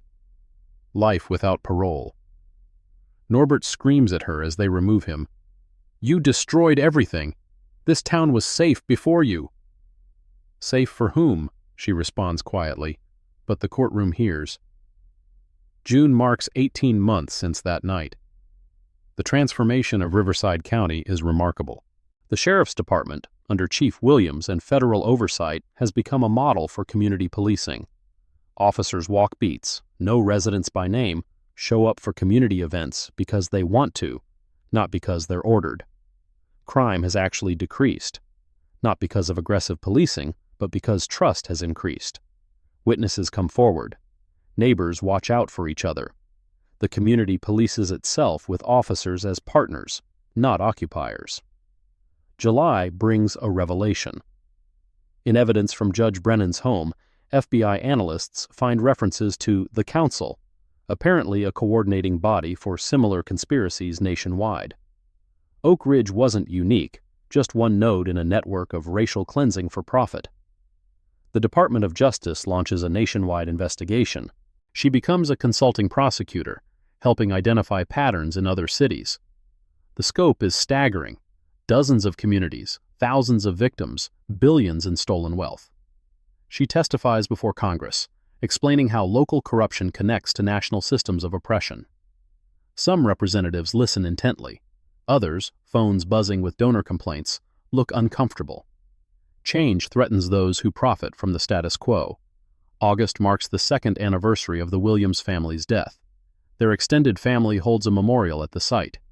The house is being rebuilt by Habitat for Humanity, will shelter another black family, this time protected by federal oversight and community vigilance.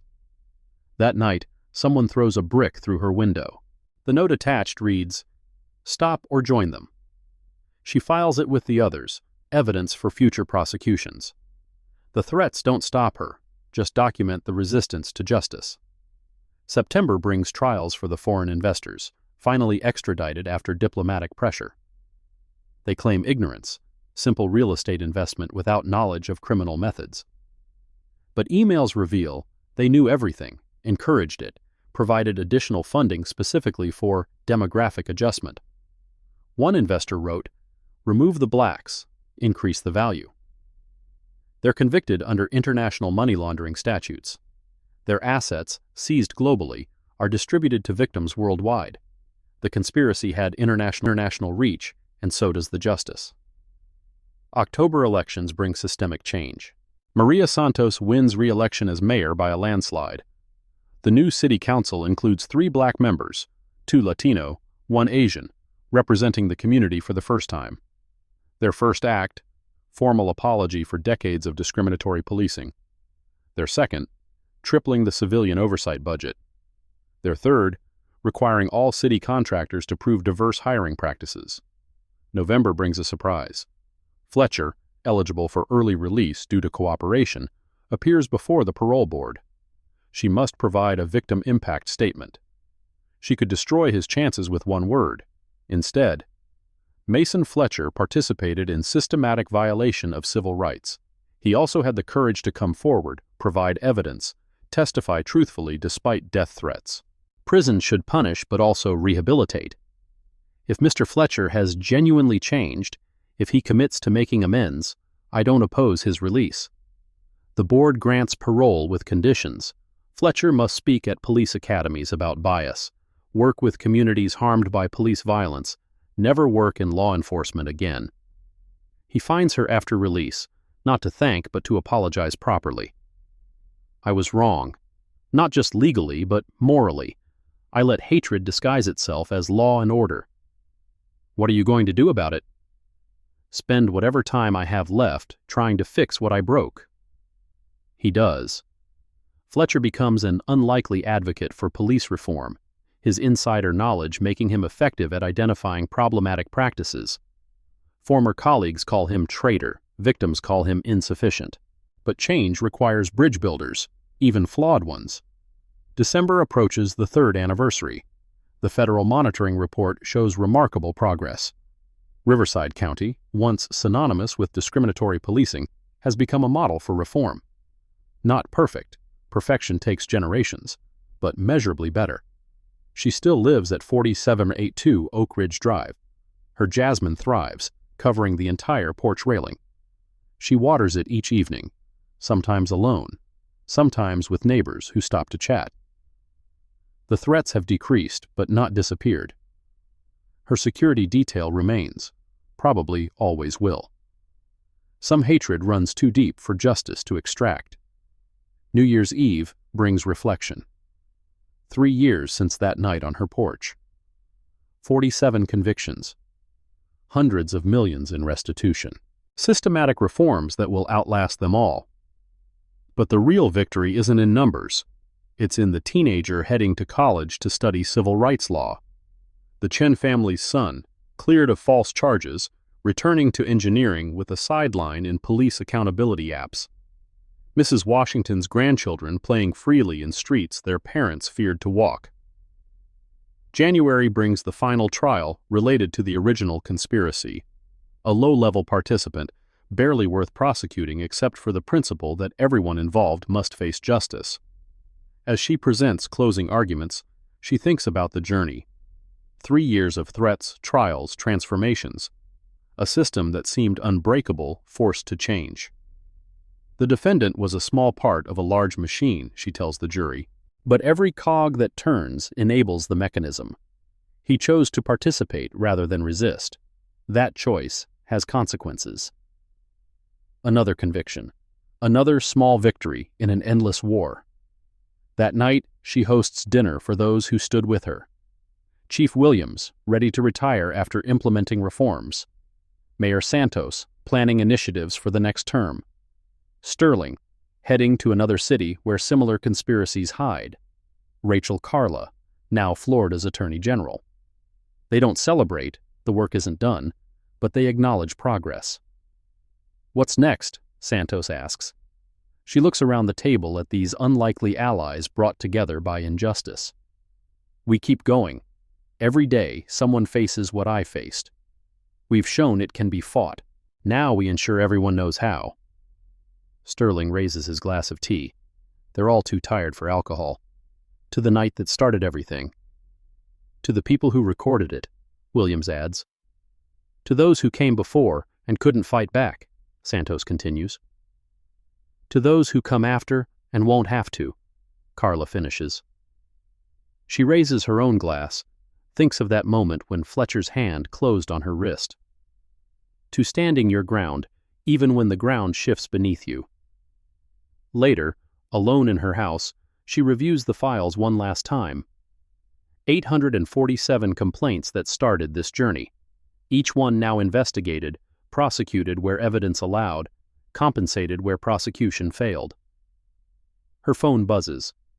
A text from an unknown number, but not a threat this time. Miss Frost, I'm a police officer in Alabama. Just watched your testimony online. We have the same problems here. How do we start? She texts back, document everything, build coalitions, find allies inside and out. When the moment comes, don't back down. Within minutes, responses flood in. Officers wanting to expose corruption, citizens seeking justice, lawyers offering help. The movement spreads beyond what any conspiracy could contain. February brings a congressional hearing.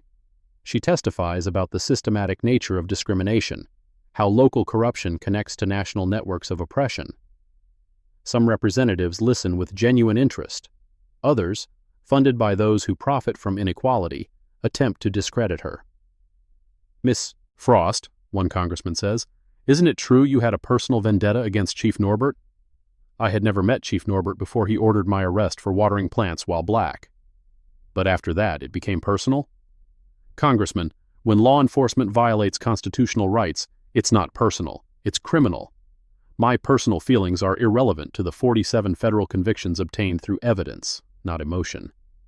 The hearing ends with promises of federal legislation, though she knows how slowly Washington moves.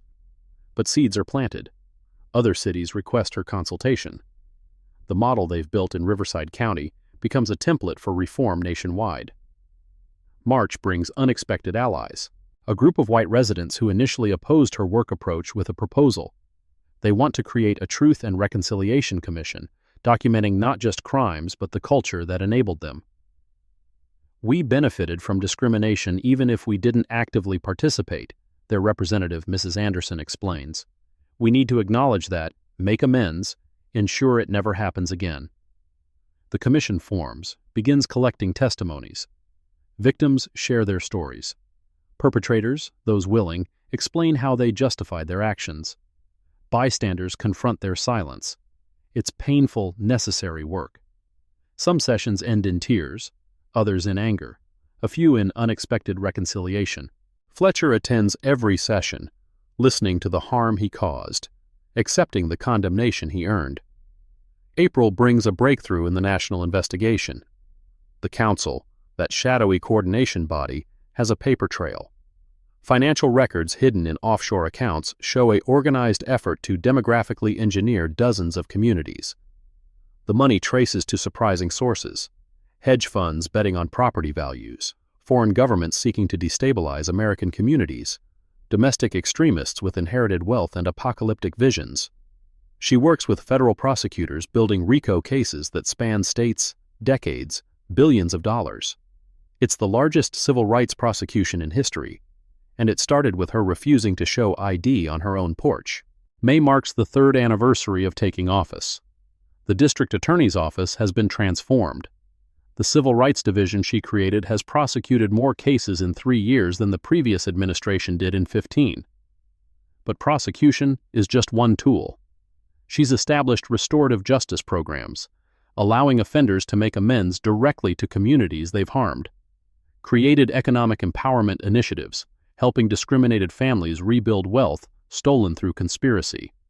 Implemented bias training that actually works because it's designed by those who've experienced bias, not those who perpetrate it. June brings a call from the president. She's being nominated for a federal judgeship, recognition of her work transforming justice in Riverside County. She declines. Your Honor, she tells the president, I'm honored, but my work here isn't finished. Maybe someday, but not yet. The truth is, she knows judges are limited by what cases come before them. As district attorney, she can choose which injustices to pursue, which systems to challenge. That power is too important to abandon for prestige. July's heat brings simmering tensions to a boil. A group calling itself Patriots for Traditional America announces a march through Oak Ridge, ostensibly supporting law and order, but really attempting to intimidate the diverse neighborhood. Counter-protesters organize. The situation threatens to explode into violence that would undo years of progress. She works with Chief Williams, Mayor Santos, and federal authorities to manage the situation. The Patriots march, protected by the First Amendment, she also champions. Counter-protesters demonstrate peacefully, their numbers dwarfing the extremists. When one patriot tries to provoke violence, throwing a bottle at counter-protesters, the response surprises everyone. The crowd doesn't retaliate. They document, report, and let reformed law enforcement, handle it properly. The provocateur is arrested, charged, convicted. The march ends with extremists looking foolish rather than fearsome. Victory through discipline, not violence. August brings full circle. Another black family moves to Oak Ridge into a house 3 streets from hers. On their first evening, as they're unloading boxes, a patrol car stops. She watches from her garden, ready to intervene, but the officer, one of the new hires, gets out and offers to help carry boxes, spends 30 minutes assisting, welcomes them to the neighborhood, provides his direct number if you need anything. It's a small moment that represents enormous change. Not perfect, not universal, but real. September brings news that Senator Blackwood has been convicted on all counts. 25 years federal time. His testimony implicates 3 other senators, 2 governors, and a Supreme Court justice's spouse in the council's activities. The revelation shakes Washington. Calls for her to lead the expanded federal investigation grow louder. This time, she considers it. The work in Riverside County has built a foundation. Others can maintain it while she takes the fight to a larger stage.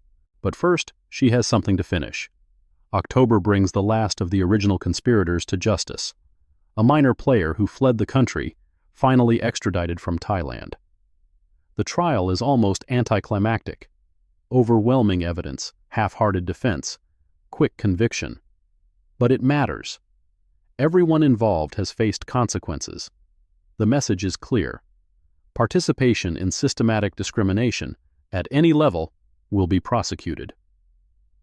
November brings the announcement. She's accepting a position as special prosecutor for the Department of Justice, leading the nationwide investigation into the council and similar conspiracies.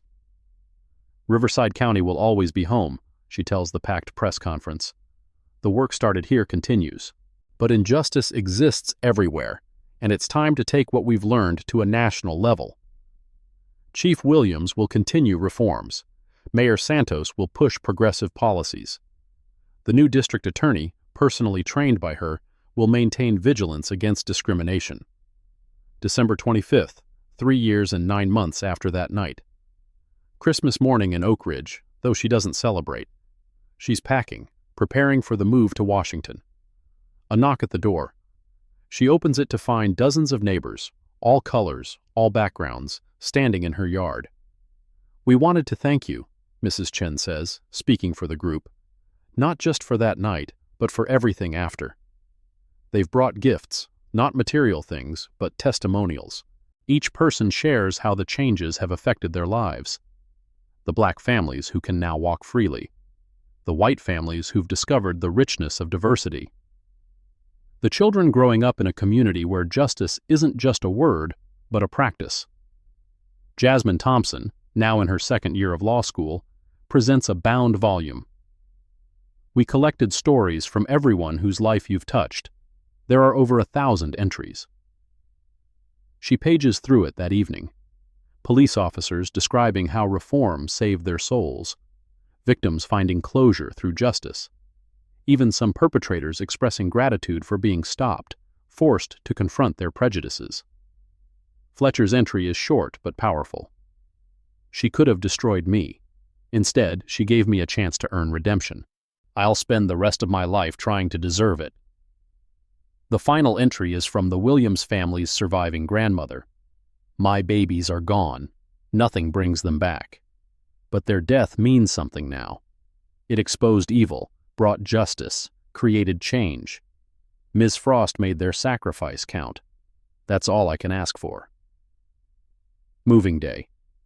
Federal marshals load her belongings while she takes one last walk through the house. In the garden, her jasmine blooms despite winter, protected by the shelter of the porch. The new owners, a young interracial couple with twin daughters, have already moved some boxes in. She shows them how to care for the jasmine, the precise amount of water, the way to train it along the railing. This plant has witnessed a lot, she tells them. Take care of it. We will, and thank you for making it possible for us to live here safely. As the federal vehicle pulls away, she looks back at 4782 Oak Ridge Drive one last time. The porch where she stood her ground. The garden where justice took root. The community that rallied behind truth. Her phone buzzes. Messages from prosecutors across the country, all facing similar conspiracies, all requesting guidance. The work continues, just on a larger stage. But she'll always remember that night. The weight of the watering can, the sound of boots on her porch, the moment she decided that showing ID would be surrender, that standing her ground was the only option. They thought she was nobody. They were wrong. She was everybody who'd ever been presumed guilty for existing while black. And when they put her in handcuffs, they started a revolution they couldn't stop. The vehicle reaches the county line. She looks forward now, toward Washington, toward the next fight. Behind her, Riverside County continues its transformation.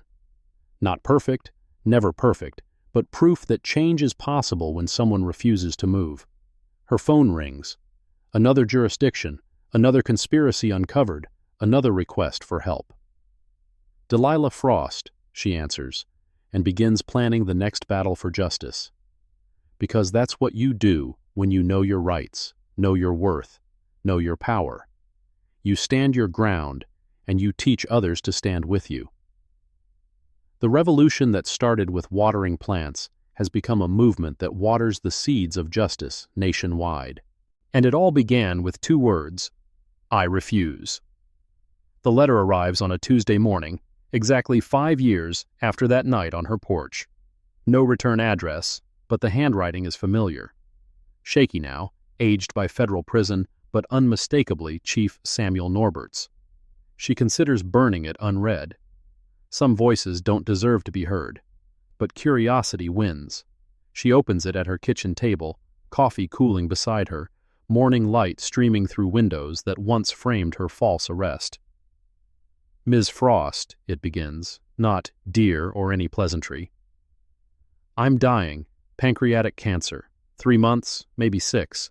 I'm writing not for forgiveness, I know that's impossible, but because there are things you need to know, things I kept hidden even from the investigation. She sets down the letter, calls Sterling immediately. He's director of the FBI's Civil Rights Division now, promoted partly due to the Oak Ridge success. Norbert's written to me, says there are things we missed. Forward it immediately. I'll have agents at the prison within the hour. But she keeps reading first, needing to know what darkness still hides in corners they thought they'd illuminated. The council still exists, Norbert writes. You cut off one head, but hydras grow more. They've learned from our mistakes. No more paper trails, no more recorded meetings. They use encrypted apps that delete everything after 24 hours. And they've moved beyond property. They're targeting voting districts now, school boards, local judges. The same goal, demographic control, but through different means.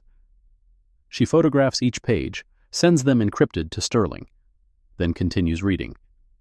There's a man, calls himself Mr. White. Never met him in person. He coordinated everything from shadow. Even I reported to him. He's still out there, still operating. Look for patterns in city planning approvals. Look for sudden changes in school district lines. Look for polling places that mysteriously close in minority neighborhoods. The letter continues for 12 pages, a dying man's confession, mixed with warnings and what might be genuine remorse, or might be final manipulation. With Norbert, she can never be certain. The last paragraph stops her cold. Your neighbor, Mrs. Chen. She's not who you think. She's been reporting to them since before you moved in. Check her maiden name. Check her brother's construction company. Check who really owns the house she lives in. Within hours, the FBI has verified enough to take action. Mrs. Chen, sweet Mrs. Chen who brought cookies, who apologized for the discrimination, is arrested at her job as a real estate analyst. Her computer contains encrypted files that, when cracked, reveal 5 years of surveillance on Delilah and every family of color in Oak Ridge. The betrayal stings more than any threat. The enemy was inside the walls all along, smiling, baking, pretending solidarity while documenting their every move for someone still pulling strings. Mrs. Chen breaks during interrogation. She was planted in Oak Ridge 6 years ago, specifically to monitor demographic changes. Her reports went to multiple recipients, all hidden behind encrypted handles. She provided information that led to 17 families being targeted for harassment she watched happen, pretending sympathy, while enabling persecution. I needed the money, Chen says in her recorded confession. My husband's medical bills, my daughter's college. They paid me $5,000 a month just to watch and report. I told myself I wasn't hurting anyone, just observing. But her reports show otherwise. Detailed schedules of when families were home, children's routes to school, financial vulnerabilities gleaned from casual conversation. Everything needed to target someone for removal. The revelation triggers a complete review of every interaction, every case, every victory they thought they'd won. How much had been compromised? How many operations had failed because the enemy knew they were coming? Sterling arrives personally to oversee the expanded investigation. They set up a command center in the federal building, walls covered with new connections, new suspects, new patterns emerging from data they'd overlooked before. Mr. White, Sterling says, staring at the board where they've tried to map the shadow coordinator. We've seen this name in 12 different cities now, always connected to demographic manipulation, always invisible. It's not a name, Delilah realizes suddenly. It's a designation, like a title, maybe multiple people using the same identity. The breakthrough comes from an unexpected source, Jasmine Thompson, the young woman next door, now in her 3rd year at Howard Law. She's been interning at the Southern Poverty Law Center, tracking hate groups, when she notices something. Ms. Frost, she says, appearing at Delilah's door on a Saturday morning, laptop in hand. I've been analyzing property transfers nationwide using the methodology you taught me. There's a pattern. Every city where major demographic shifts happened, there's a company involved called White Holdings, LLC. We've checked every White Holdings, not holdings plural, holdings singular but with multiple DBAs in each state. They're all connected through a trust in Delaware, which is owned by a foundation in Nevada, which gets funding from a nonprofit in Wyoming. Jasmine has done what federal investigators missed, followed the money through the deliberately complex web of shell entities. At the center, she's found a name. Richard Pemberton, a reclusive billionaire who made his fortune in the 1980s through urban renewal projects that displaced minority communities across the Rust Belt. Pemberton is 83, living in a compound in Montana, protected by private security and an army of lawyers. He's untouchable through normal legal channels, too rich, too connected, too careful to leave direct evidence. But Delilah has learned that sometimes the indirect approach works better. She contacts journalists at the Washington Post, the New York Times, ProPublica, provides them with the financial threads Jasmine found. Within weeks, investigative teams are unraveling Pemberton's empire, finding connections to senators, governors, even federal judges. The stories break simultaneously across multiple outlets. The architect of American apartheid, one headline reads. The billionaire behind the new Jim Crow, says another. Pemberton's face, previously unknown to the public, is suddenly everywhere. The pressure builds until even his political protection cracks.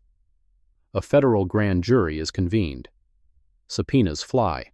His own lawyers, seeing the writing on the wall, begin negotiating for immunity in exchange for testimony. But Pemberton is smart. The day before he's to be arrested, he suffers a heart attack, dies in his Montana compound, taking many secrets with him. The death is suspicious. No autopsy is performed. The body is immediately cremated. His will has been recently changed to dissolve all his companies and donate everything to charity. Too convenient. Too clean. But without a body, without evidence, there's no murder to investigate. The investigation continues without him, following the money trails he left behind. They find similar operations in 37 states, all variations on the Oak Ridge model. Some successful, others failed, all contributing to the systematic manipulation of American demographics for profit and power. Meanwhile, in Riverside County, the reforms face their biggest test yet. A young black man, Deshaun Morris, is shot by one of the new officers during a traffic stop. The officer, Hannah Rodriguez, is one of Chief Williams's hand-picked hires, trained in de-escalation, wearing a body camera. The footage shows Deshaun reaching quickly for something in his glove compartment. Rodriguez, startled, fires once. Deshaun survives but is paralyzed from the waist down. What he was reaching for? His insulin. He's diabetic, was having a sugar crash, needed his medication. The community explodes. All the progress, all the reforms, and still a black man is shot for reaching for medicine. Protests fill the streets. Some turn violent, windows broken, cars burned. The old guard uses this as evidence that the reforms have failed, that law and order needs to return. Delilah returns from Washington to help manage the crisis. She meets with Deshaun in the hospital, his mother beside him, both angry and heartbroken. "You said things had changed," his mother accuses. "You said it was safe now." "I said it was safer." "I never said it was safe. And I'm sorry, sorrier than you can know, that it wasn't safe enough." The investigation is swift, transparent, and painful. Rodriguez is charged with aggravated assault, a first in the county's history, a police officer criminally charged for an on-duty shooting. The body camera footage is released within 48 hours, not the usual months of delay. The trial divides the community again. Some see Rodriguez as a scapegoat, a good cop being punished for a split-second decision. Others see her as proof that nothing has really changed, that badges still come with a license to shoot first and ask questions later. The jury, carefully selected to include people who've been on both sides of police encounters, deliberates for 4 days. Their verdict: guilty of negligent assault, not guilty of aggravated assault. Rodriguez gets 2 years suspended, with 5 years probation and a lifetime ban from law enforcement. It satisfies no one completely, which might mean it's the right decision. Deshaun and his family file a civil suit, eventually settling for $12 million and a commitment to additional training on medical emergencies. Rodriguez publicly apologizes, admits her mistake, becomes an advocate for better police training. It's messy, imperfect justice. But it's transparent, it's accountable, and it happens within months, not years. The system Delilah helped build doesn't prevent all tragedies, but it ensures they're addressed honestly. A year later, Deshaun rolls his wheelchair into the district attorney's office. He's passed the bar exam, wants to be a prosecutor specializing in police accountability. Delilah hires him immediately. "You know they'll say I'm biased," he warns her. "Everyone's biased. The question is whether you're biased toward justice or injustice. Your experience doesn't disqualify you. It uniquely qualifies you. You know the cost of getting it wrong." The hate mail increases after Deshaun's hiring. Now it includes death threats, not just against Delilah, but against him, his family, anyone associated with the reformed DA's office. The FBI investigates each threat, traces them to a new network that's emerged from the ashes of the old one. They call themselves the True Americans, claiming to defend traditional values against the invasion of diversity. But their funding traces back to the same sources: wealthy individuals who profit from division, international actors who benefit from American instability, corporations that thrive on inequality. The fight never ends, just evolves. 7 years now since that night on her porch. Delilah is 55, gray threading through her hair, lines carved by stress and struggle marking her face. She's been married and divorced in these years, the work consuming more than any relationship could survive. No children of her own, but she considers every young lawyer she's mentored her legacy.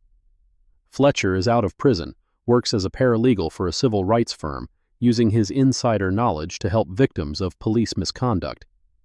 He's never contacted her directly, but she knows he donates half his salary to the Williams Family Memorial Fund. Nash died in prison, stabbed by a white supremacist who thought he was a race traitor for cooperating.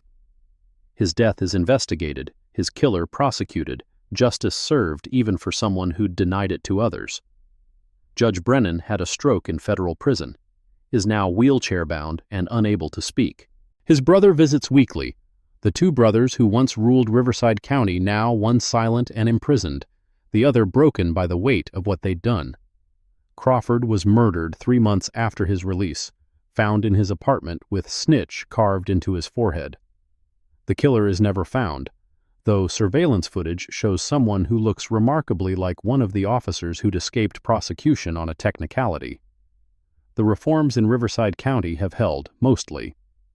Crime is at historic lows. Police-community relations, while not perfect, are functional. The Sheriff's Department, still under federal monitoring but with more autonomy now, has become a model studied by departments nationwide.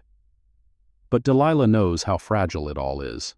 One bad election, one viral incident, one charismatic demagogue, and it could all unravel. That's why she's accepted a new position. Federal Circuit Judge, appointed by a president who ran on criminal justice reform. It's not the power she wanted, but it's the power she needs to make changes permanent, to encode in case law what she's built in practice. Her confirmation hearing is brutal. Senators allied with the old guard paint her as a radical, a racist herself, someone who hates police and loves criminals. They bring up every case she's prosecuted, every officer she's charged, every tradition she's challenged.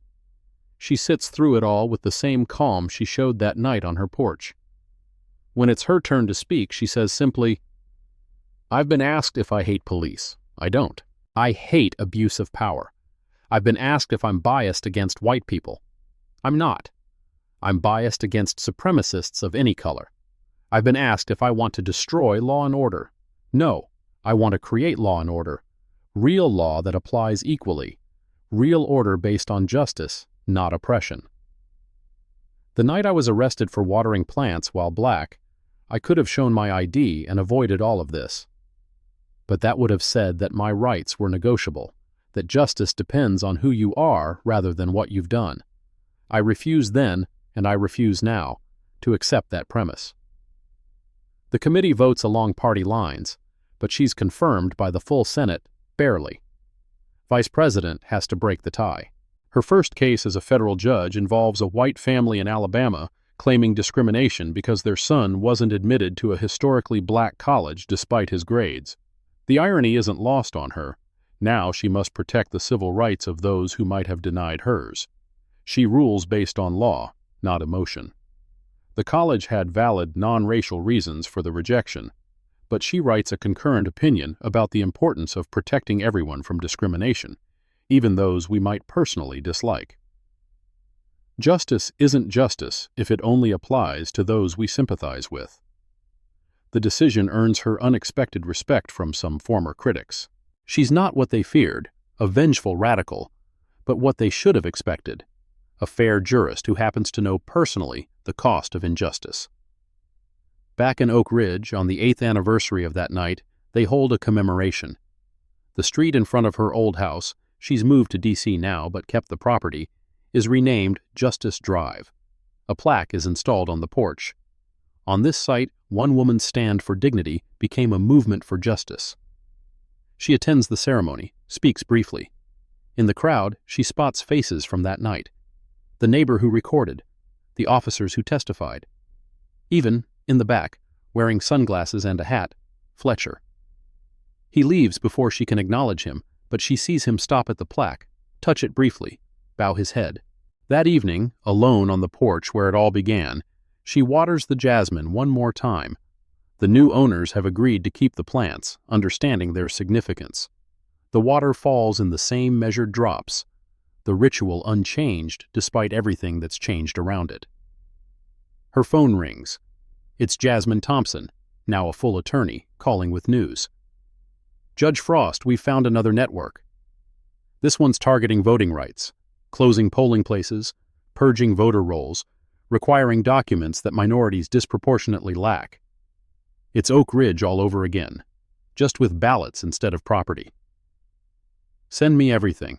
I'll connect you with the right people at DOJ." Are we ever going to win? Really win, not just fight battle after battle? Delilah considers the question, looking out at the street where she was arrested, now filled with children of all colors playing together. We win every time someone stands their ground. We win every time an officer chooses conscience over complicity. We win every time a child grows up believing justice is possible. The war isn't won in grand victories.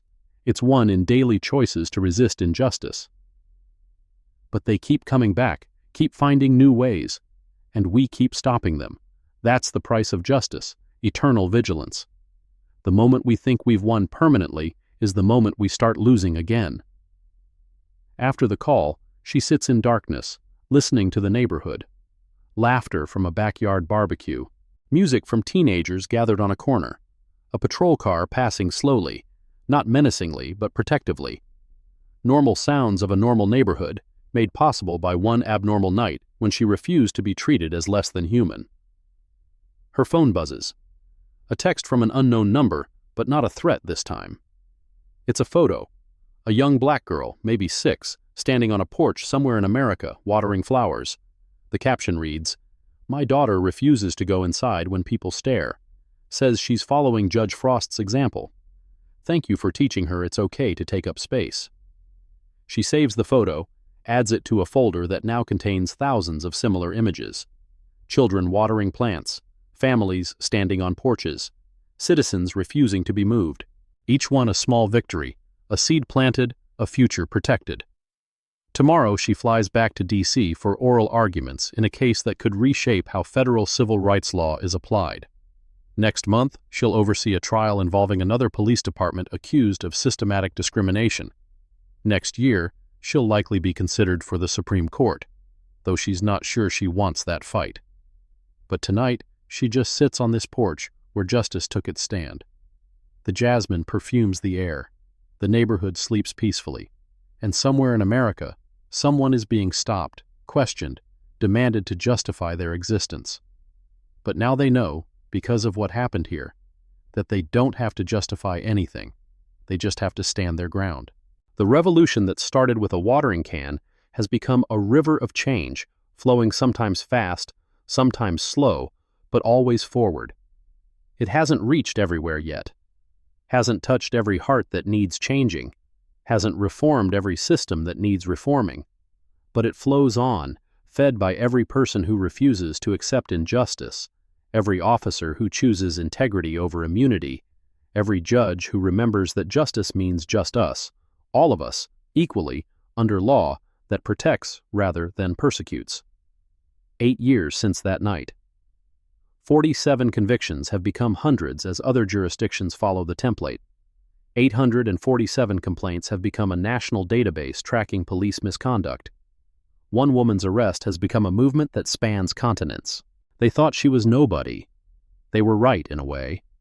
She was nobody special, nobody important, nobody with power, until they gave her power by trying to take her dignity. Then she became everybody who'd ever been nobody, and together, all those nobodies became an unstoppable force for change.